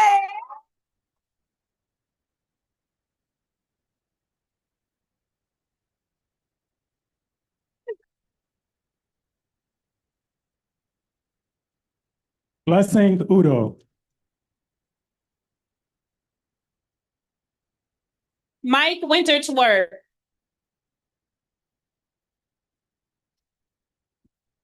Amarachi Ekevude.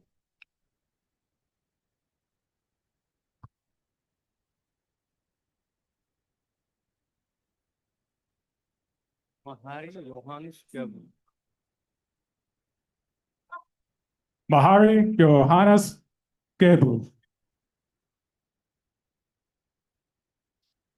Justin Edwards. Jeree Richards.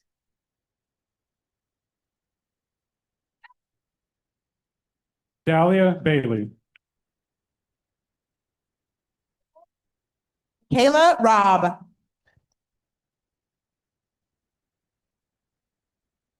Nathan Jabaya Poland.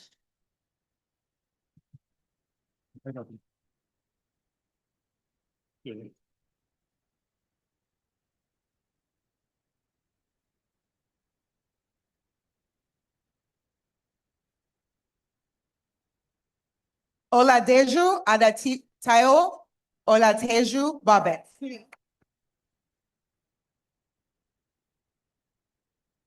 Dr. Janan Graham Russell. Randall Wiltz.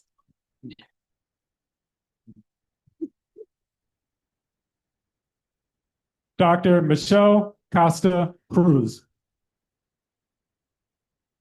Sharice Dunn. Denai Nando.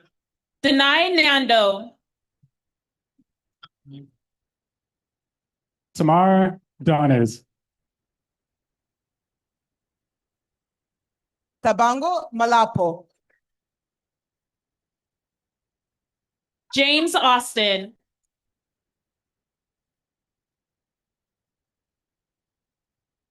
Hi, baby. My twin. Oh my God. It's Okay. the next Scorpios, like. Queens Malcolm Smith Jr.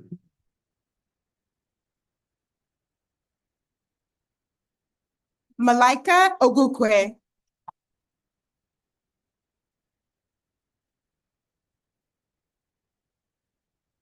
Taylor Holloway.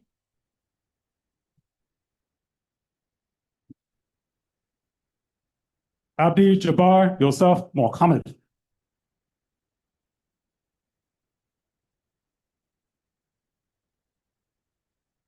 Christelle Ungono Okala. Yes. Winnie Caria. Winnie Caria. Femi Olu Niloa.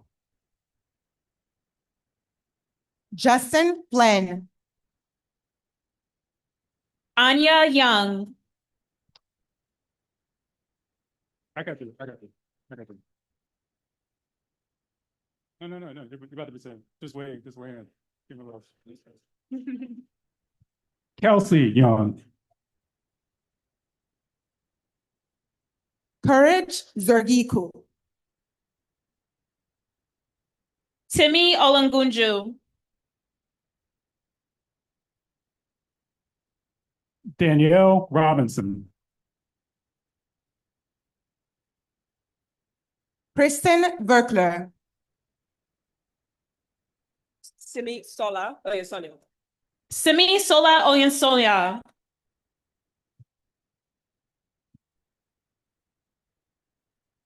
Alexis Rooney.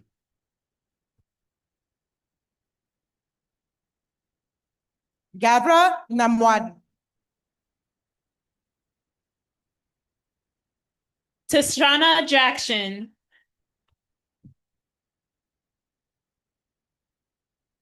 Drew Critchlow. Jesse Ovia. Spencer Robinson.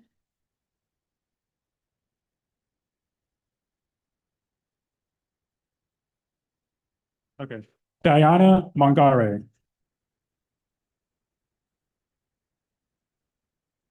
Obina Kanu.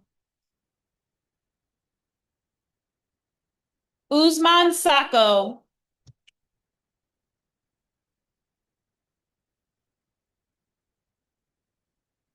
Ulani Pekun Fezal.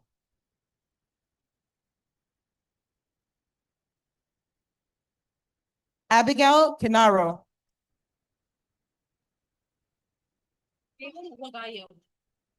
Fabian Wagayo.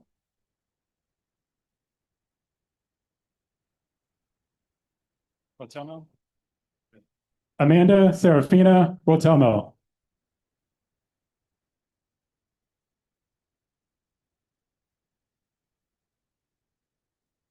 Demilade Oresanya.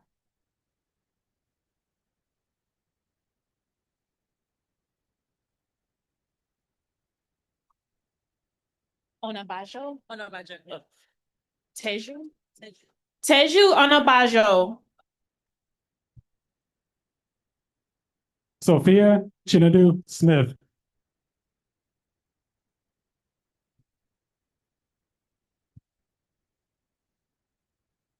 Olaniran Olabi Hezekiah.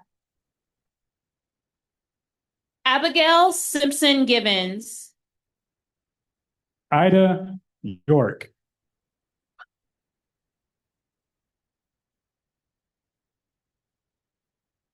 Ngambo Lumare. Filbert Madagascar.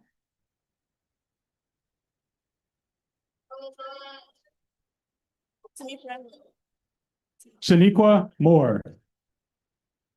Dr. Shaniqua Moore. Tnepre Wolo. Temepre Wolo. Cameron Burns. Gotcha.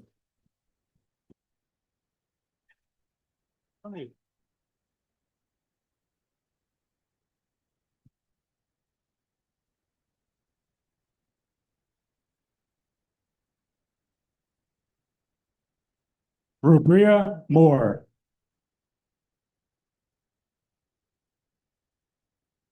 Nia Parks. Trina Ruffin.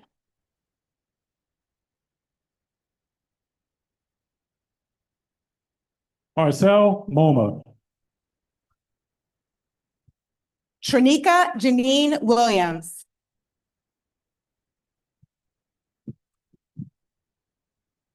Obina Opo Sampang.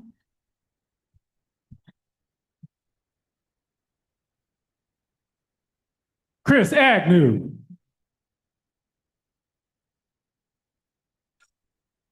Madden Ose.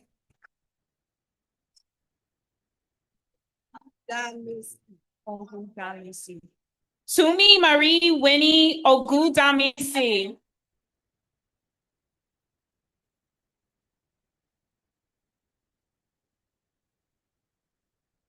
Jada Lynn Wooten.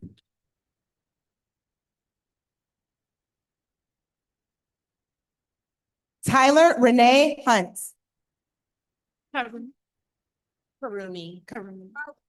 Karumi Rachel Stevens.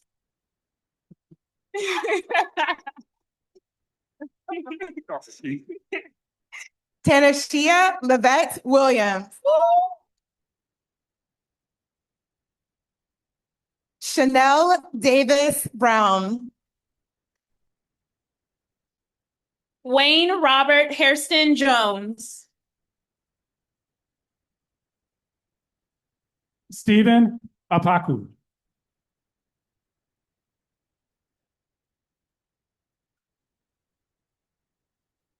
Zandra Kiwan Penix. Dr. Cornell Augustus Sneed.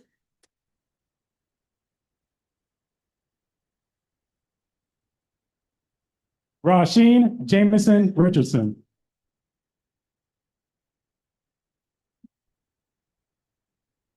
Ibrahim Abdulghani. How do you say it? No. Bangura.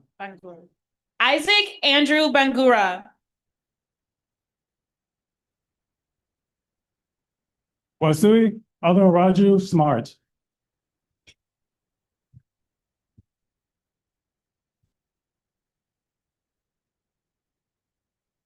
Maria Arungandade.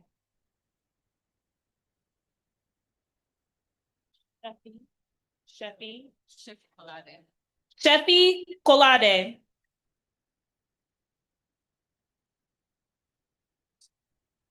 Oluwatosin Ali Osari.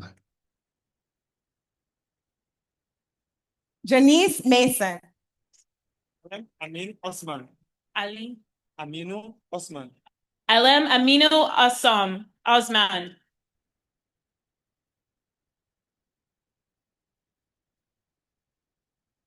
Rebecca Asare. Nija Parker. Victoria Neeson.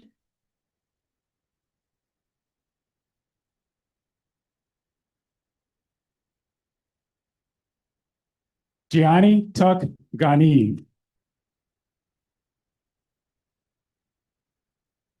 Catherine Wambora.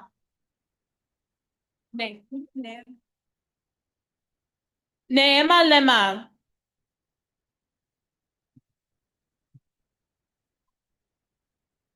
Ready 8 Bayou. Lisa Matai.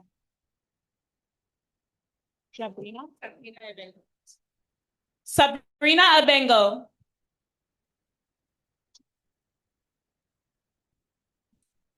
Natalie Ezem.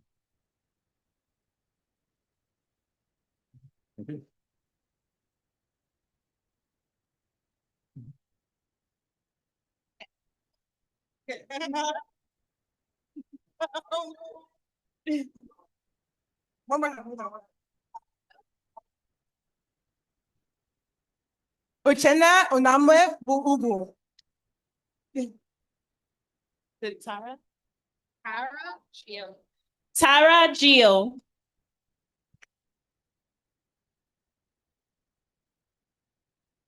Alicia Thompson.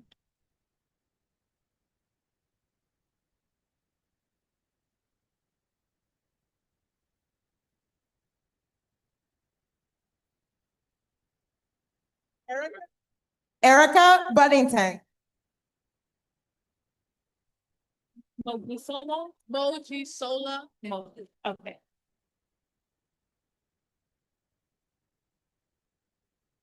Moji Sola Edu.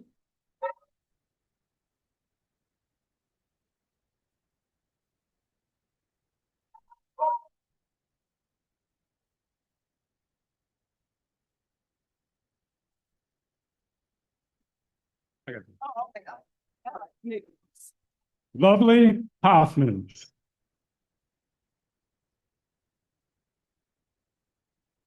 C. Emmanuel Wright. Sarai. Yes. Sarai Maria Adele Rankin.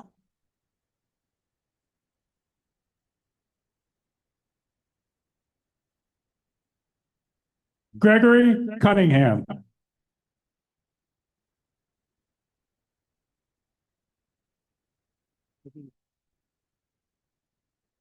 Margaret Olamide Garamola.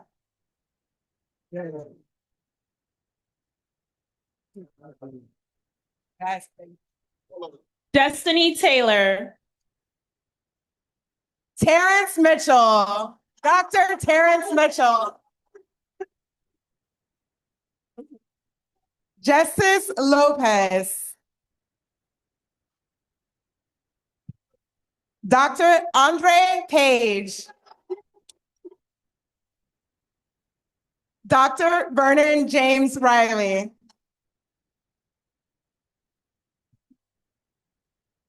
Dr. Kristen Shelton.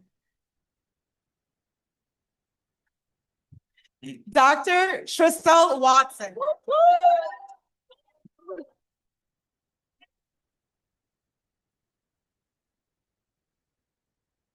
Dr. Jadan McCarthy.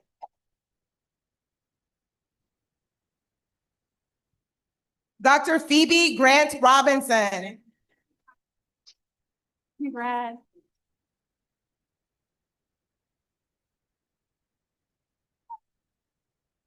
Dr. Angeline Matos.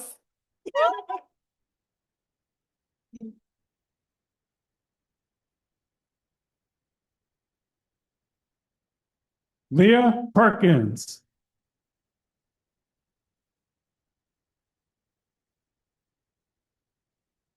Brianne Taylor.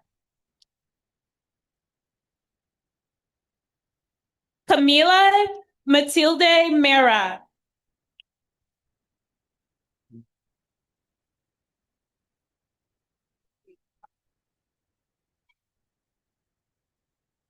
Elam Tete Tamako.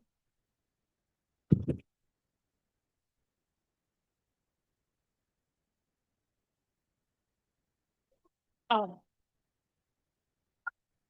Shariah Anderson. Keisha Bush.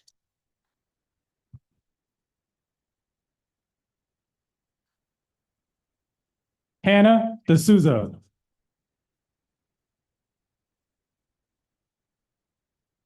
Eve Mariam Wolodimikea.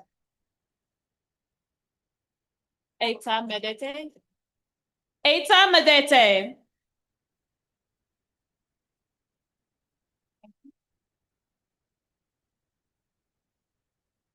Margaret.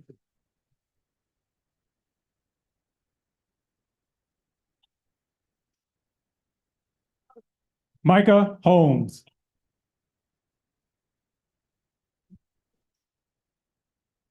Anthony Matori. Cole West. Swati Golden.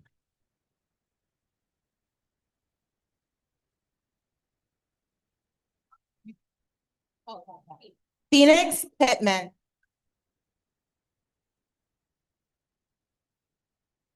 Soraya Conil.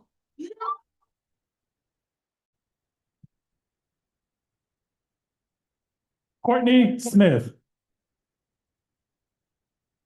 Kiani Hawkins. Francesca Polycarp.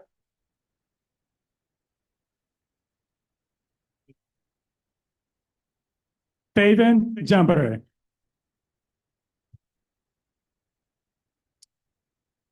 Tassila Banda. Kareem Land.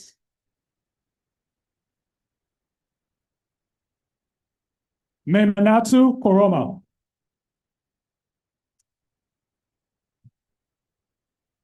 Joshua Covington. Sierra Marie Young. Amber Wade.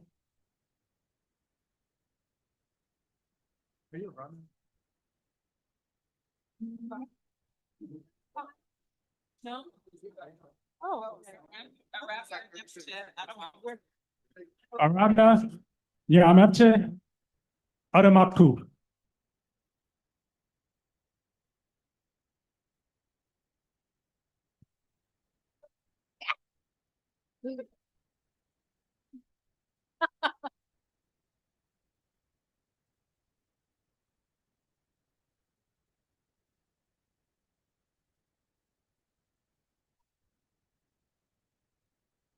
That one's. Quick. Oh, okay. Yeah. Did you say her name? You say her name? Amber Wade.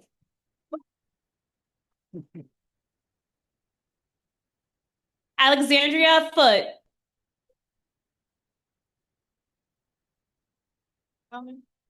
Martha Okafor.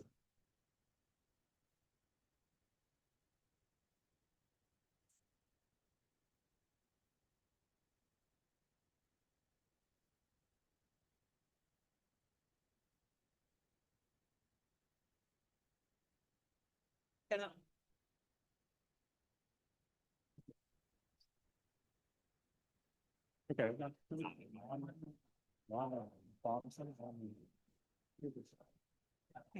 Ready? Okay. Christopher Jackson. Salah. Mohammed Salab. Bonson Wanene. Patrick Reed. Remy Gordon. Miles Jefferson.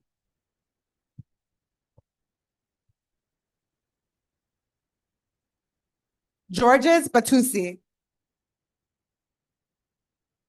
Samari Gilbert.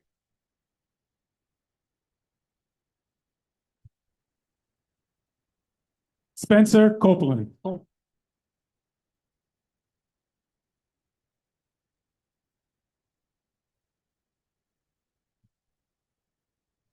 Ayabami Omole.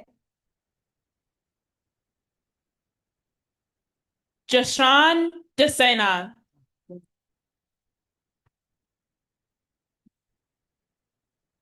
Michael Amaoko. Abdul Mdau. Amir Annalise Williams. Sandra Shakur. Kurt Matthews Jr.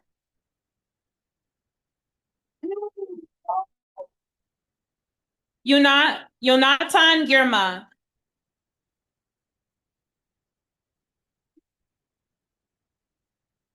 Monique Polami Brinson.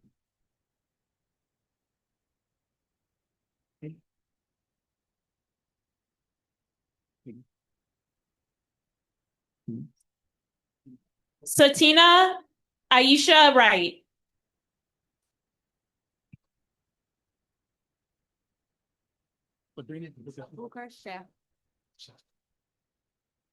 Sabrina Obuka Sheh. Anthony Elijah Bell.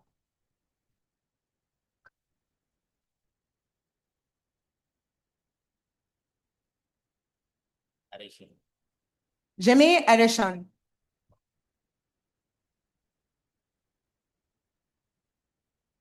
Dr. Jessica Pierre Francois.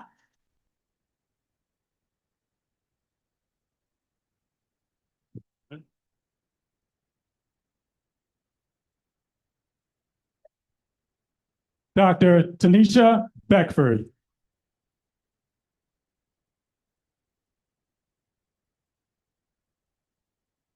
Anne Osuji.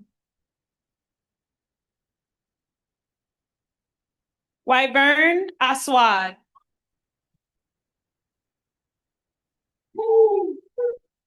Bryant Riley. Mike Thompson.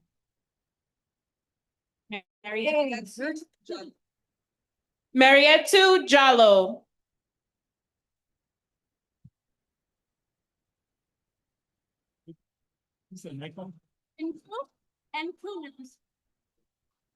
Enku Nagusi. Kelly Jackson.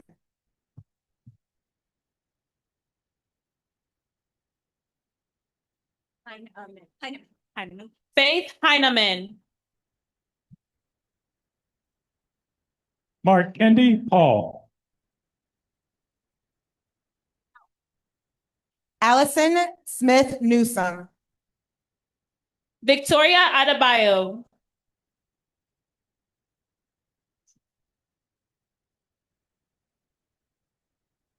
Julila Mohammed.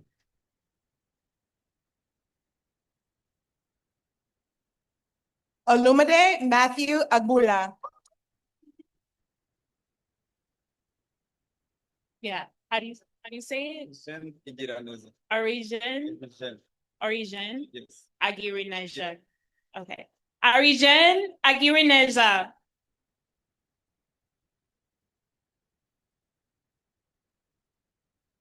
Clayton Cameron Covington.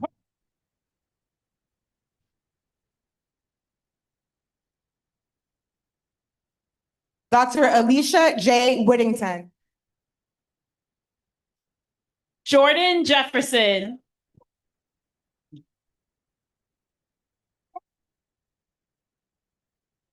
Lakeisha Reed.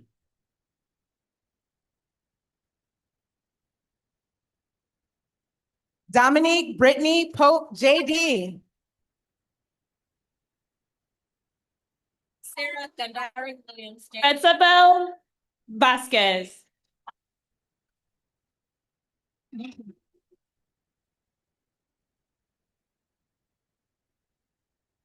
Sarah Gandari Yeah. Williams, JD.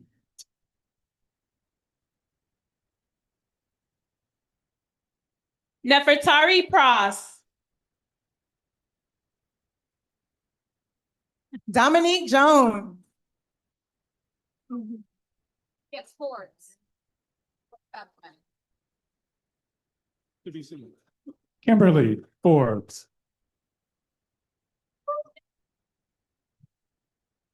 Cheyenne A. Brown.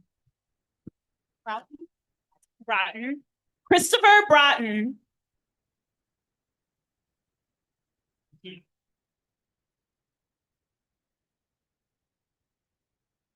Khan Mohammed.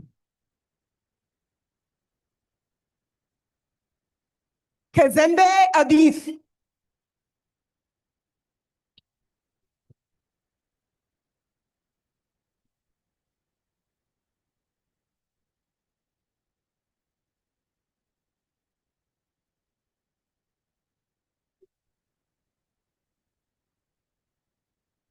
Jacqueline Shelton.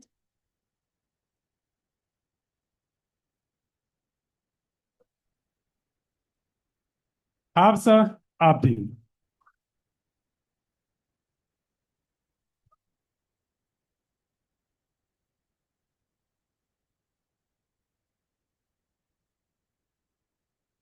Afomia Hunde.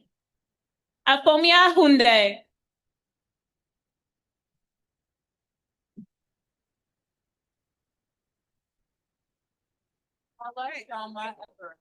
Dorata Mahmoudele Ravele.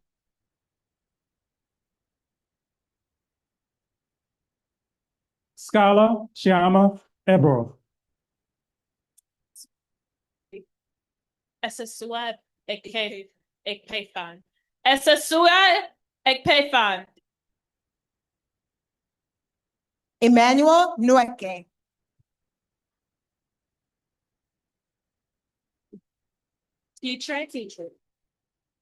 Teatrick Thomas. No.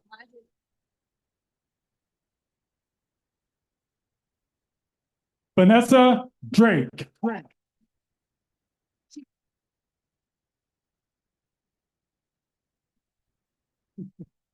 Chigozie Ukachi. Yeah.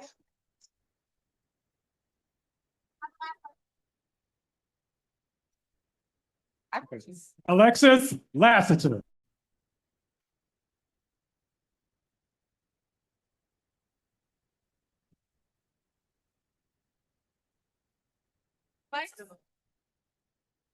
Let's give up a big round of applause for all of our graduates today.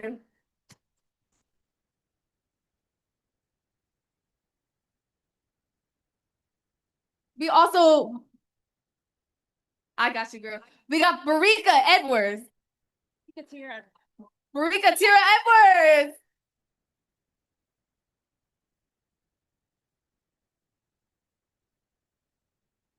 Also a share of the Harvard Black Alumni Society. Beautiful.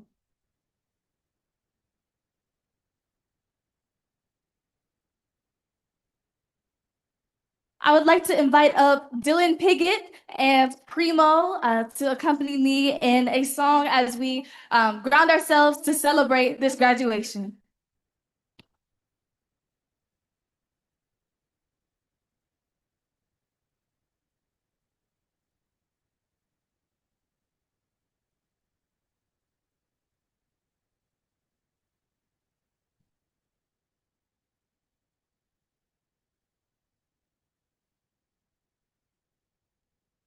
If everybody who's not taking photos could either take a seat or find their way, and we'll get started.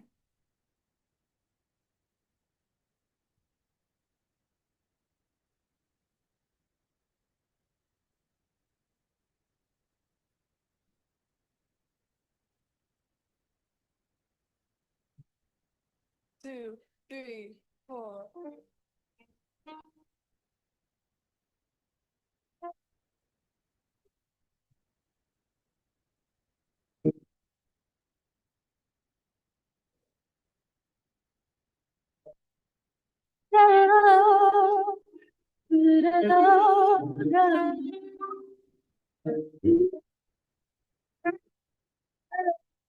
Only pretty in the past tense, compassion for the girl I used to despise. I barely recognize the light in my eyes through this disguise. Thought about it all, express on two days to the place. I can't untether from the storm that I have weathered. Can't see where I'm headed, but like a butterfly, you fly away, away from my body, like a butterfly. You migrate to the first place. Who I am today, and who I want to be, arriving in a week. I want this to say, beg the ladies, she's worth the wait. She'll be perfect. Passes into future on a single platter to the glory clatters. Let the don't shadow. Like a butterfly,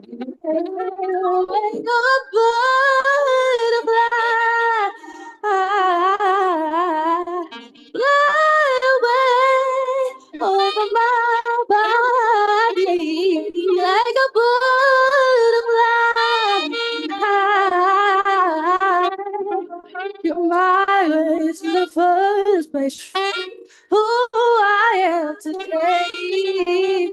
I am shedding my crystalline crystals, shedding my skin to discover what's within, but I find nothing, nothing, nothing. Oh, travel with my wings, I release my butterfly.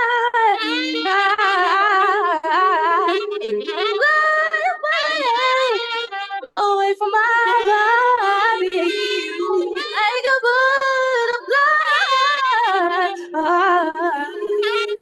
You're my place to the first place. Who I am to say.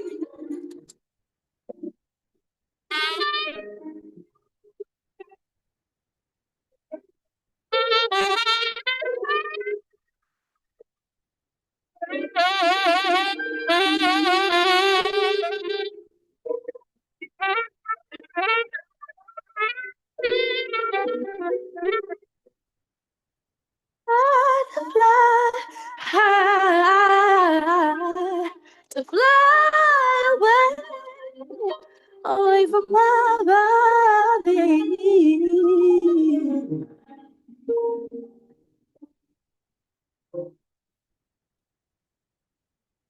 Give it up for Primo and Dylan, both Harvard College graduates of 2025.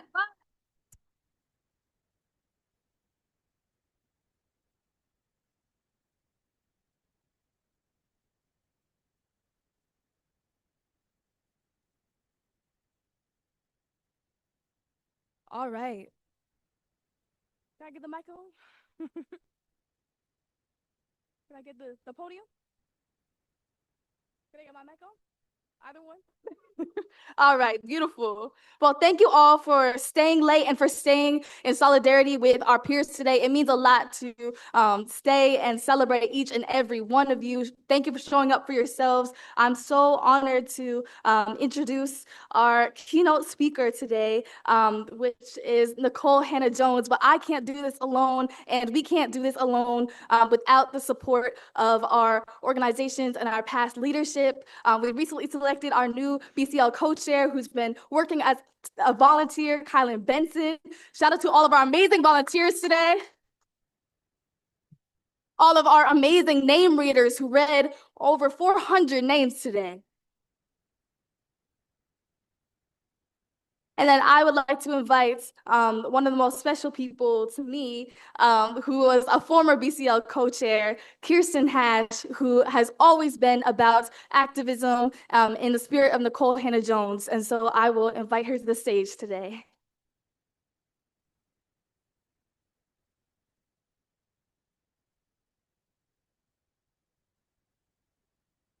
Good evening, everyone. I know that it's getting late in the evening, so I won't say too much, but just want to first, thank you all for being here tonight, and personally thank Nicole Hannah-Jones for being here tonight, and thank you for continuously meeting the moment that we're in, standing up to white supremacy, to fascism as we're seeing it today. Nicole Hannah-Jones, yes, please give her flowers.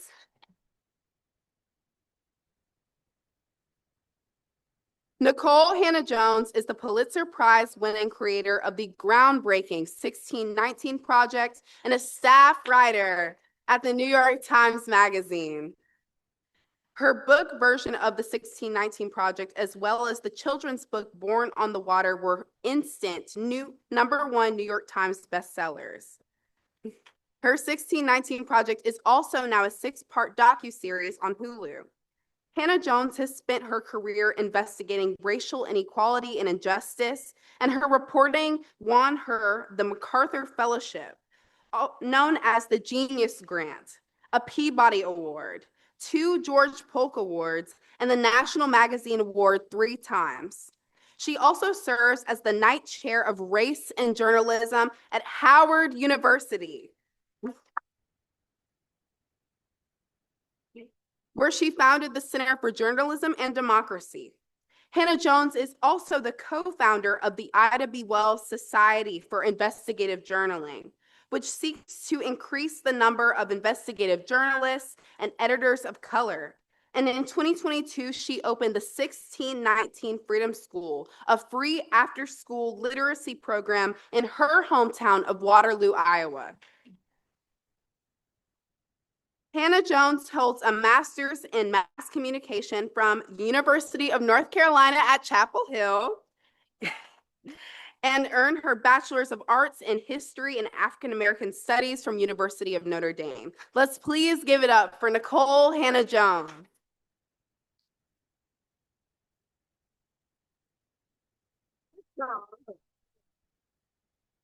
Thank you.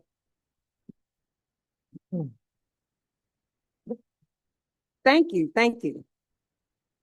I appreciate that because I was feeling real irritated a second ago. I'm going to be real. Honestly, those of you who stayed in the room, your classmates should have shown you more respect.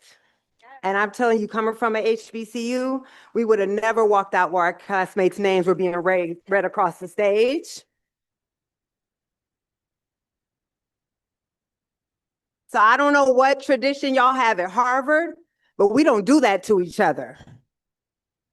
Every single person in this room worked just as hard as you, and they deserve their moment to have their name read across the stage without people standing up here taking photos and talking in the back and walking out. So I've gotten that out of my spirit.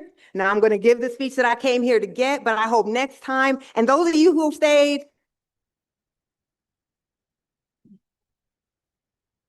don't invite somebody in your house, and show your dirty drawers, okay? We don't do that. Now, with that said, hey, if I'm gonna tell the truth, I'm gonna tell the truth all the time, not just some of the time.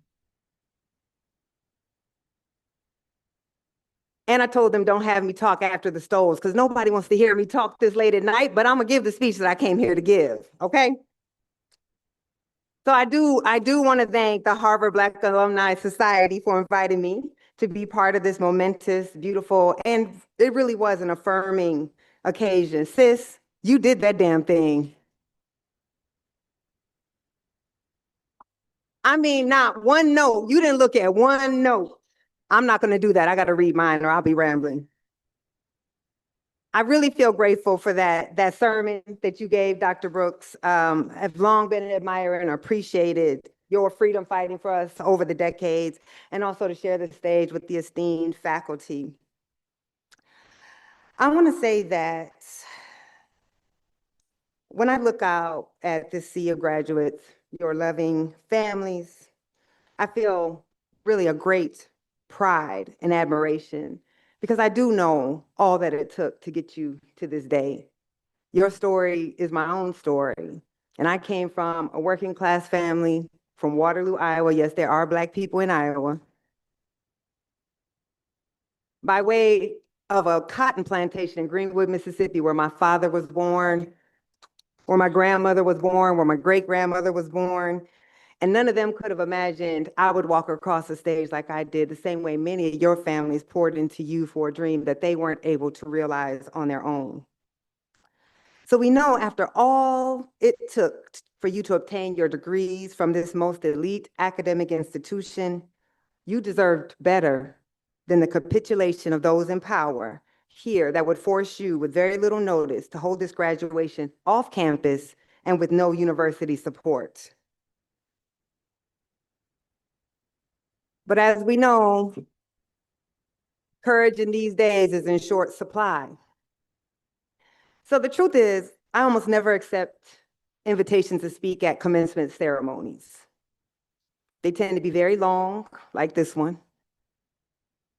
And y'all were definitely running on CP time. They call, Howard the Black Harvard, but I feel like what I saw today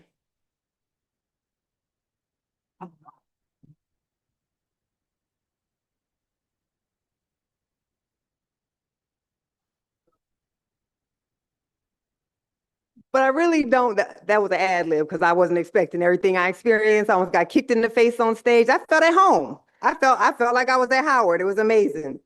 I don't say that in a derogatory way. I feel like y'all celebrated the way that we celebrate, because no matter where you are, we are one people and we know that.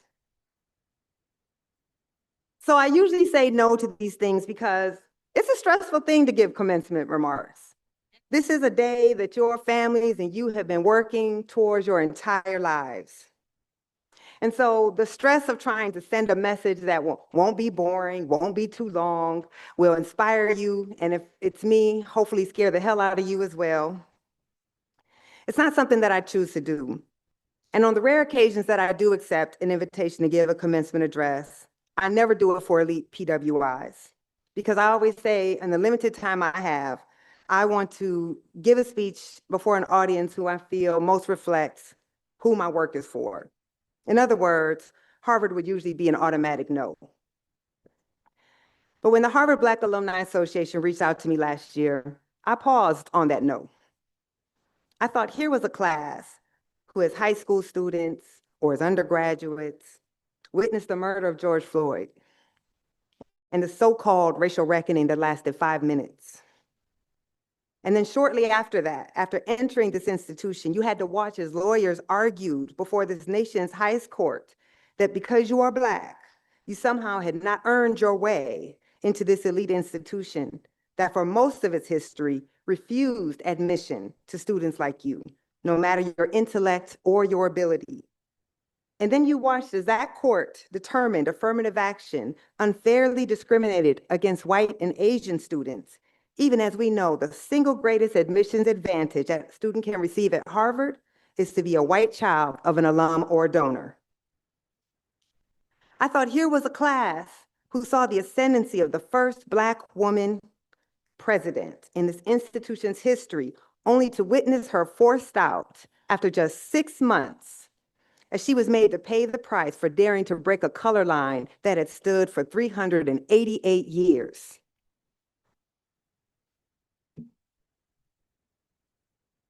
I thought about that, and I thought about how immensely proud of you and your families must have been on that day when you opened that acceptance letter to this institution that denies nearly everyone who applies, how you deserved better than to have that accomplishment smeared in such a way of people saying you did not deserve it. And I thought of how, even as the campaign was launched to tell you that somehow you didn't earn it, you put your heads down and you did what you came here to do. And I decided that if on this moment of celebration, after everything you all have overcome and all you have accomplished, that you had chosen me to stand before you on this important day, then there was no way I was going to say no. So I'm here. And of course, I could not have predicted the moment we would be in as a people, because this was before that fateful day in November. I couldn't have predicted where we would be as institutions of higher learning or as a nation when I agreed to come here. So I can only believe that the ancestors nudged me a bit to say yes. Because in truth, when I sat in this room and I thought about all you had gone through and all that this institution stands for right now in this moment, there's no class I would rather be addressing than you all.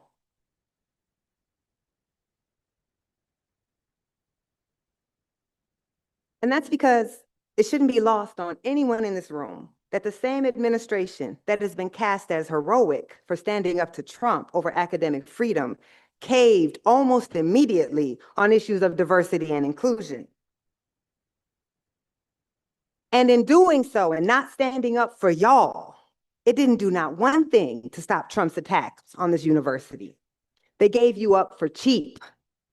And I hope one day you will make them pay for that. Because despite the university withdrawing its support in the last minute for this event, the determination to hold this celebration of our people, of our history, of our particular struggle, of our inescapable Black joy in this moment is an act of resistance. Y'all doing this anyway in this room, which is not what you chose, on this day that you didn't choose, that your families had to probably change their plane tickets in order to be able to attend, was an act of resistance. And so we must stand in solidarity with every other Harvard community who had their celebrations forced from campus as well. And we must let them know that we see them and that we will be seen. And so against that backdrop of this capitulation, I'm of the mind that we gather here today not in their tradition, but in ours.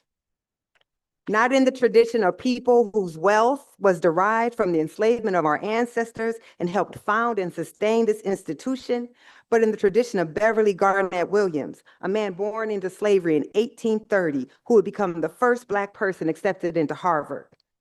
We gather in the tradition of Ella Louise Stokes Hunter, who in 1925 became the first Black woman to graduate from this institution. We gather here in the tradition of W.E.B. Du Bois, who became the first Black person to earn a PhD here, though what's lesser known is that even though he was one of the most brilliant minds this nation ever produced, because he had matriculated from Fisk University, this institution made him enroll as an undergraduate and earn another bachelor's degree before entering the graduate program. But we're DEI. Every last one of us was raised understanding we have to work twice as hard to get half as far. And so he did that. He earned his second bachelor's degree, and he did so cum laude. We gather today in the tradition of our ancestors because our ancestors warned us about this moment that we're in, but they also prepared us for it. As W.E.B. Du Bois said of his time here at Harvard, he was in Harvard, but not of it. I do not have to tell you, these are not only dark times, but we are facing some of the darkest times that most of us in this room have ever experienced. Most of us living today have never lived in the America that this administration is forming. We must be clear-eyed about this. We are in the midst of the broadest assault on our civil rights and therefore democracy that we have experienced in a century. We are witnessing the gutting of the civil rights enforcement infrastructure, and the civil rights acts that our ancestors bled and died for are being weaponized against us and any efforts to achieve equality. This administration is threatening to criminalize institutions that try to integrate, to strip their funds if they try to be diverse and address racial disparities. And it is redefining white Americans as the primary victims of racism in this country. The administration is doing so in an attempt to reinstate what Trump calls the golden age of America. Now, some of y'all are not history majors, but if we are students of history, we know the era that Trump calls the golden age holds a different moniker for us who are Black. We know the same period as the nadir. That was a term coined by the historian Rayford Logan to describe the lowest point for Black Americans since slavery, a period after the turn of the 20th century where Black Americans were systematically stripped of our rights and forced into segregation. This is why the administration, while embracing the language of civil rights, is simultaneously banning the books, the curricula, and the commemorations that tell us the true story of America. So let's be clear. They erase our history so that they can erase our rights. They do not want us to make the connection that the golden era for America was the pre-civil rights, pre-women's rights, pre-disability rights, pre-immigration rights, and pre-gay rights America. In other words, in order to go back to America's golden age, they have to repeal the 1960s, which means a repeal of everything that made our lives in this room possible. In that America, meritocracy did not, and in fact could not exist.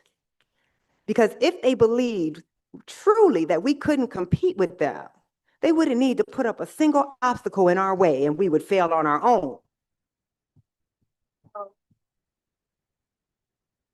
So the fact that they do what they do reveals the lie. And the fact that despite all of those obstacles, you can come into this most elite institution and conquer it, you are the epitome of their greatest fear. Because the America that Trump wants to bring about, that is the America that Du Bois described for Black people as living beneath the veil. I've read about that America. We all have, but we've never lived in it before. But we are here. So what do we do in this moment? Well, the thing that makes gatherings such as this so dangerous is that they remind us that we are part of a tradition, that we did not simply gain entry into places such as Harvard merely to advance ourselves, but that we are connected to each other. We are connected not just to those who also went to elite institutions who sit in rooms like this. We are connected to all our folks back home, all our folks in communities who dreamed this day for us, but could never get here.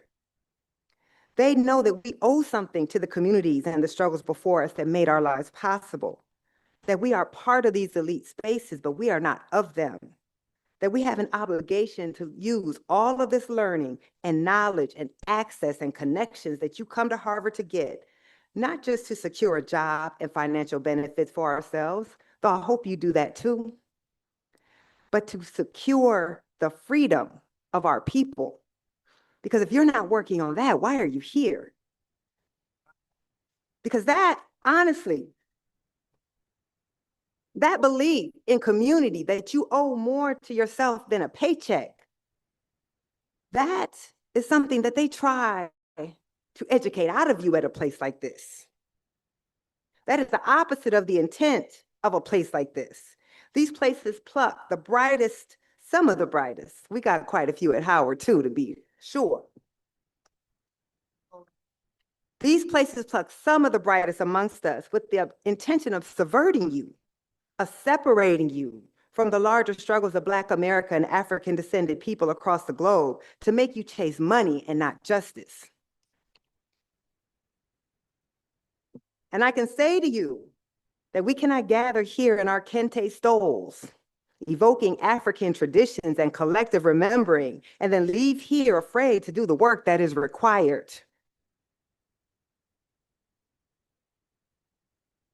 You did have to put your heads down. You did have to come here to get what you came to get. But I hope you also put your head down to gather the master's tools. And now that you've acquired them, you must use them for justice and not security. As I wrote in the 1619 Project, the work of journalism that had the most powerful man in the world shooketh, that inspired legislation to keep it from spreading and corrupting young minds, that spawned an entire presidential commission to refute its power. Now I'm a bad chick, y'all.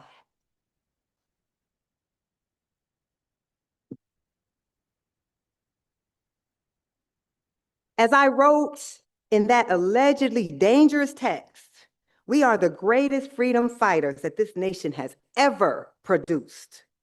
Why did you come here if in the moment when our very freedoms are at stake, you don't use what you gained here to save this democracy and build the world our ancestors fought for?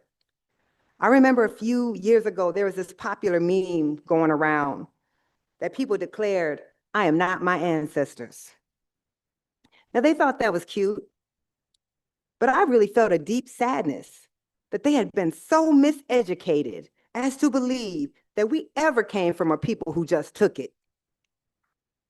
That they were so miseducated that they didn't know that we came from a people like my grandmother, Arlena Tillman, who had a fourth grade education, had to leave schooling to go into that cotton field and work, and yet got on a train with her 3 children as a single woman with nothing but a bag of fried chicken and a single suitcase, determined that her own children would not pick cotton in the South. She had every dream that anybody in this room had, but she was born a Black woman in 1924 in apartheid Mississippi. But that seed she planted gave birth to me.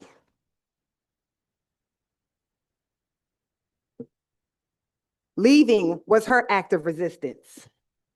Living was her act of resistance. Ensuring she didn't have an education, but her children would and her grandchildren would, was her act of resistance. So when people say, "I am not my ancestors," you're right. Because we got a lot more work to do if we would ever compare to the people who built us.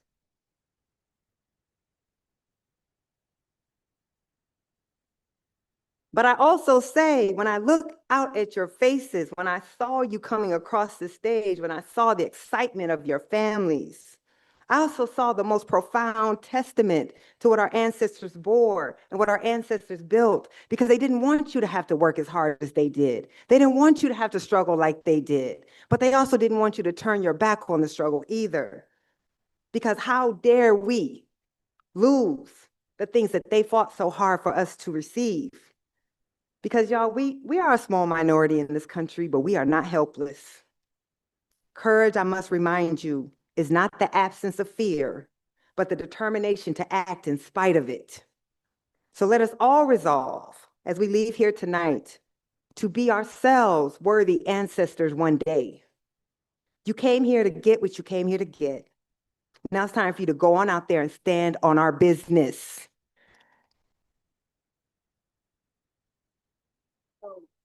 Stand on our people's business. Because this is the fight you must now wage. And this is a fight that we cannot afford to lose. And I know and I believe that you all will go out there and you will help us to save our rights, to save our community. And even though we're tired, we're going to save this damn democracy for this country, whether they want us to or not. Y'all, this is a fight that we must not lose and that we cannot lose. I am not being hyperbolic when I say we are about to see unleashed upon us an America that we have not had to live in.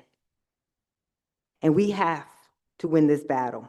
And we need all of our sharpest minds. My weapon is the pen, and your weapons are whatever it is, the brilliant intellect, the brilliant degrees that you have received that you will use as your weapons as well. So I thank you for your attention tonight. It is my great honor to address you, and I am looking forward to being in battle and serving on the battlefield with you all. Thank you.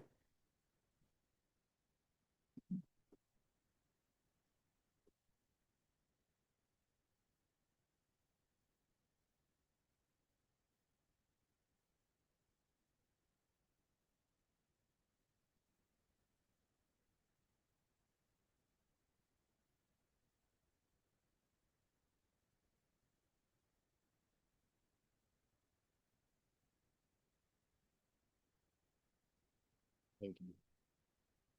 Thank you, thank you, thank you. All right, y'all, I know y'all tired of seeing me up here, but we have come to the close of the ceremony. In order to do that, I'm going to invite one more person who, without this would not be possible. So last but not least, we have our closing remarks by Barika Edwards. She's the student. Yes, please show Barika some love.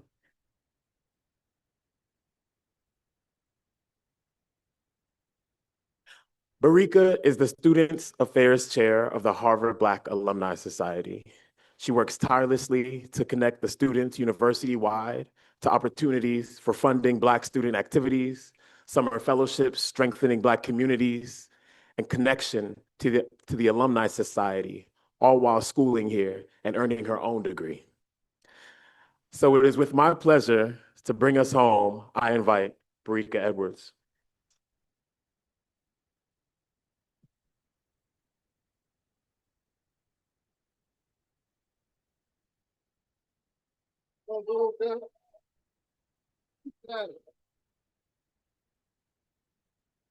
Thank you. I'm going to keep this brief. I had some statements to say, but I just want to say, look at us in this room today. Look at us. They tried to stop us from being able to celebrate Black excellence today. But us in this room is not just us. There are alums that you are now a part of. You are all Black Harvard alums. And our community is strong. Our community fights.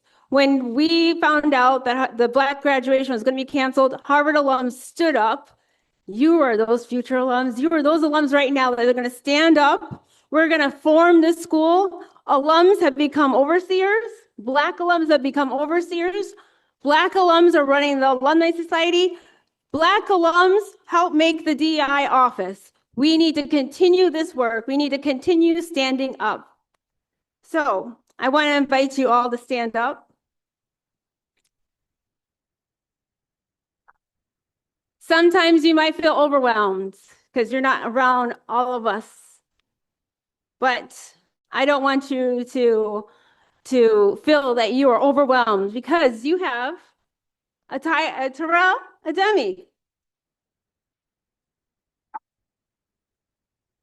Harvard Black Alumni Society chapter president for Boston. Standing with you, we have Alexis Lassiter, graduate who has helped make this Harvard Black Harvard Black graduation happen. And then now picture thousands of alums that are around you right now from around the world. They heard the call and they stood up for you and they continue to stand up for you. When they're swatting, alums are coming for it. We're making sure that the school is held accountable. So I want you to do what we're doing. Put an arm around the person to your left and your right. Come on, come on. Y'all know what time it is. Now, this is my favorite part. This is the part I love to do is to proudly welcome you into the Harvard Black Alumni Society. And we're going to sway. We're going to go left,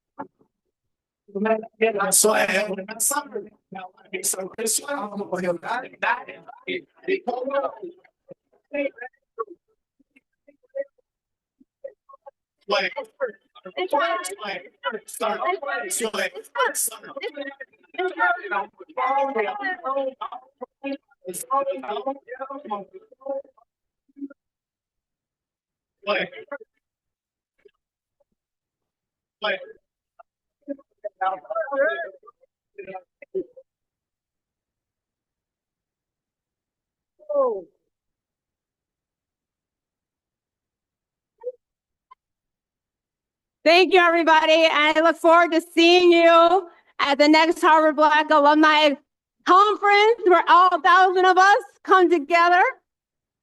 And don't forget, we are always a strong community. And now we are forced to change the school. And then from the school, we change the world.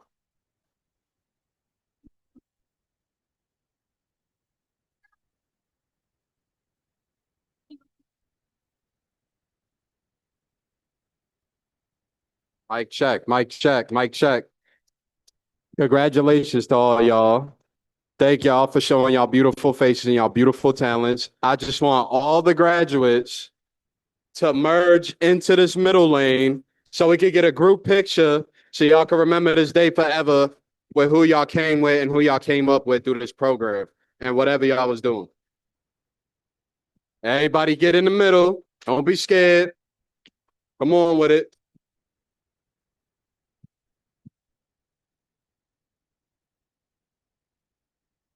Y'all moving kind of slow in the back. What's up? I know y'all trying to get out of here. What's up?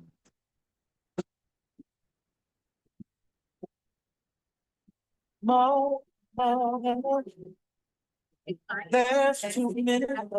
gonna put the speakers right here. It might be harder to see. There's far too many of you that you know we. Oh, y'all fill in that middle. To bring some love if you're today. Yeah. Father,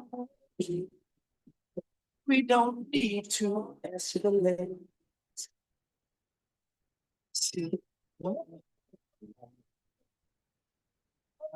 There we go. There we go. Okay. If you are short and you know you can't be seen, get somewhere in a window so you can be seen. If you are tall and you know you're blocking someone, please be generous. Okay. He's going to stand. He's going to stay. Okay. Whatever. Okay. Oh, y'all good? Right in the front, speakers. Know what we about to do? Slide that back.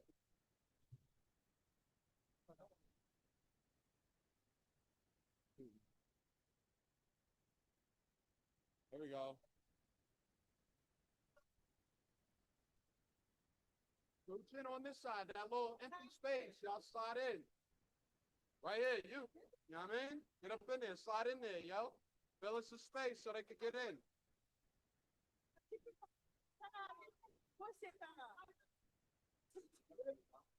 All right. Huh? I think they, hold on, let me look at the. Sure, they on point.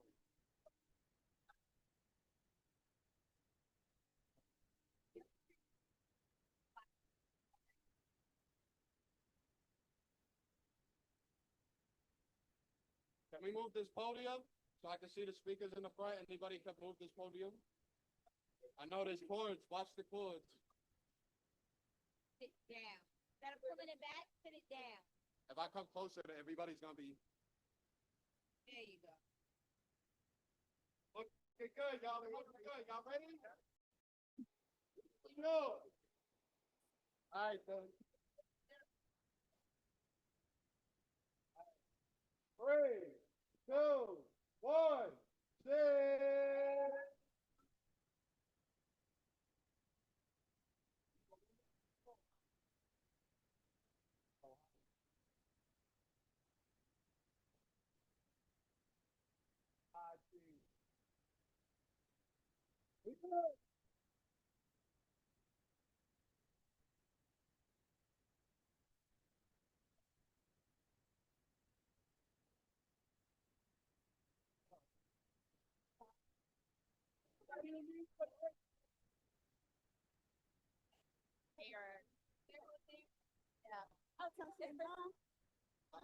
We process that we just anybody else. Tell them. I don't know. I was just, it looked like it's I was just. It's makeup and that's not after. These on? Yo, yo, yo. I need one of these.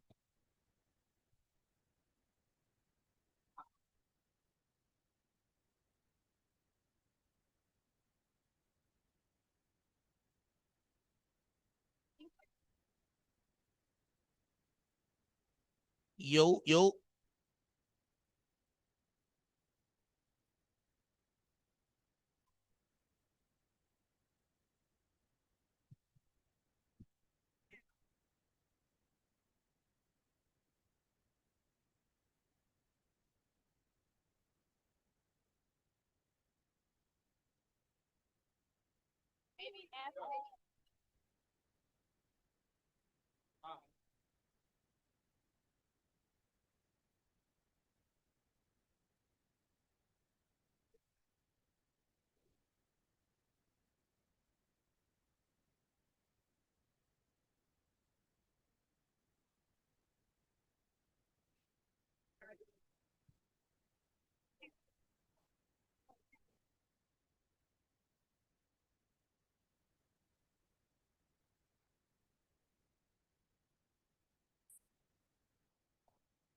I'll probably get there like this.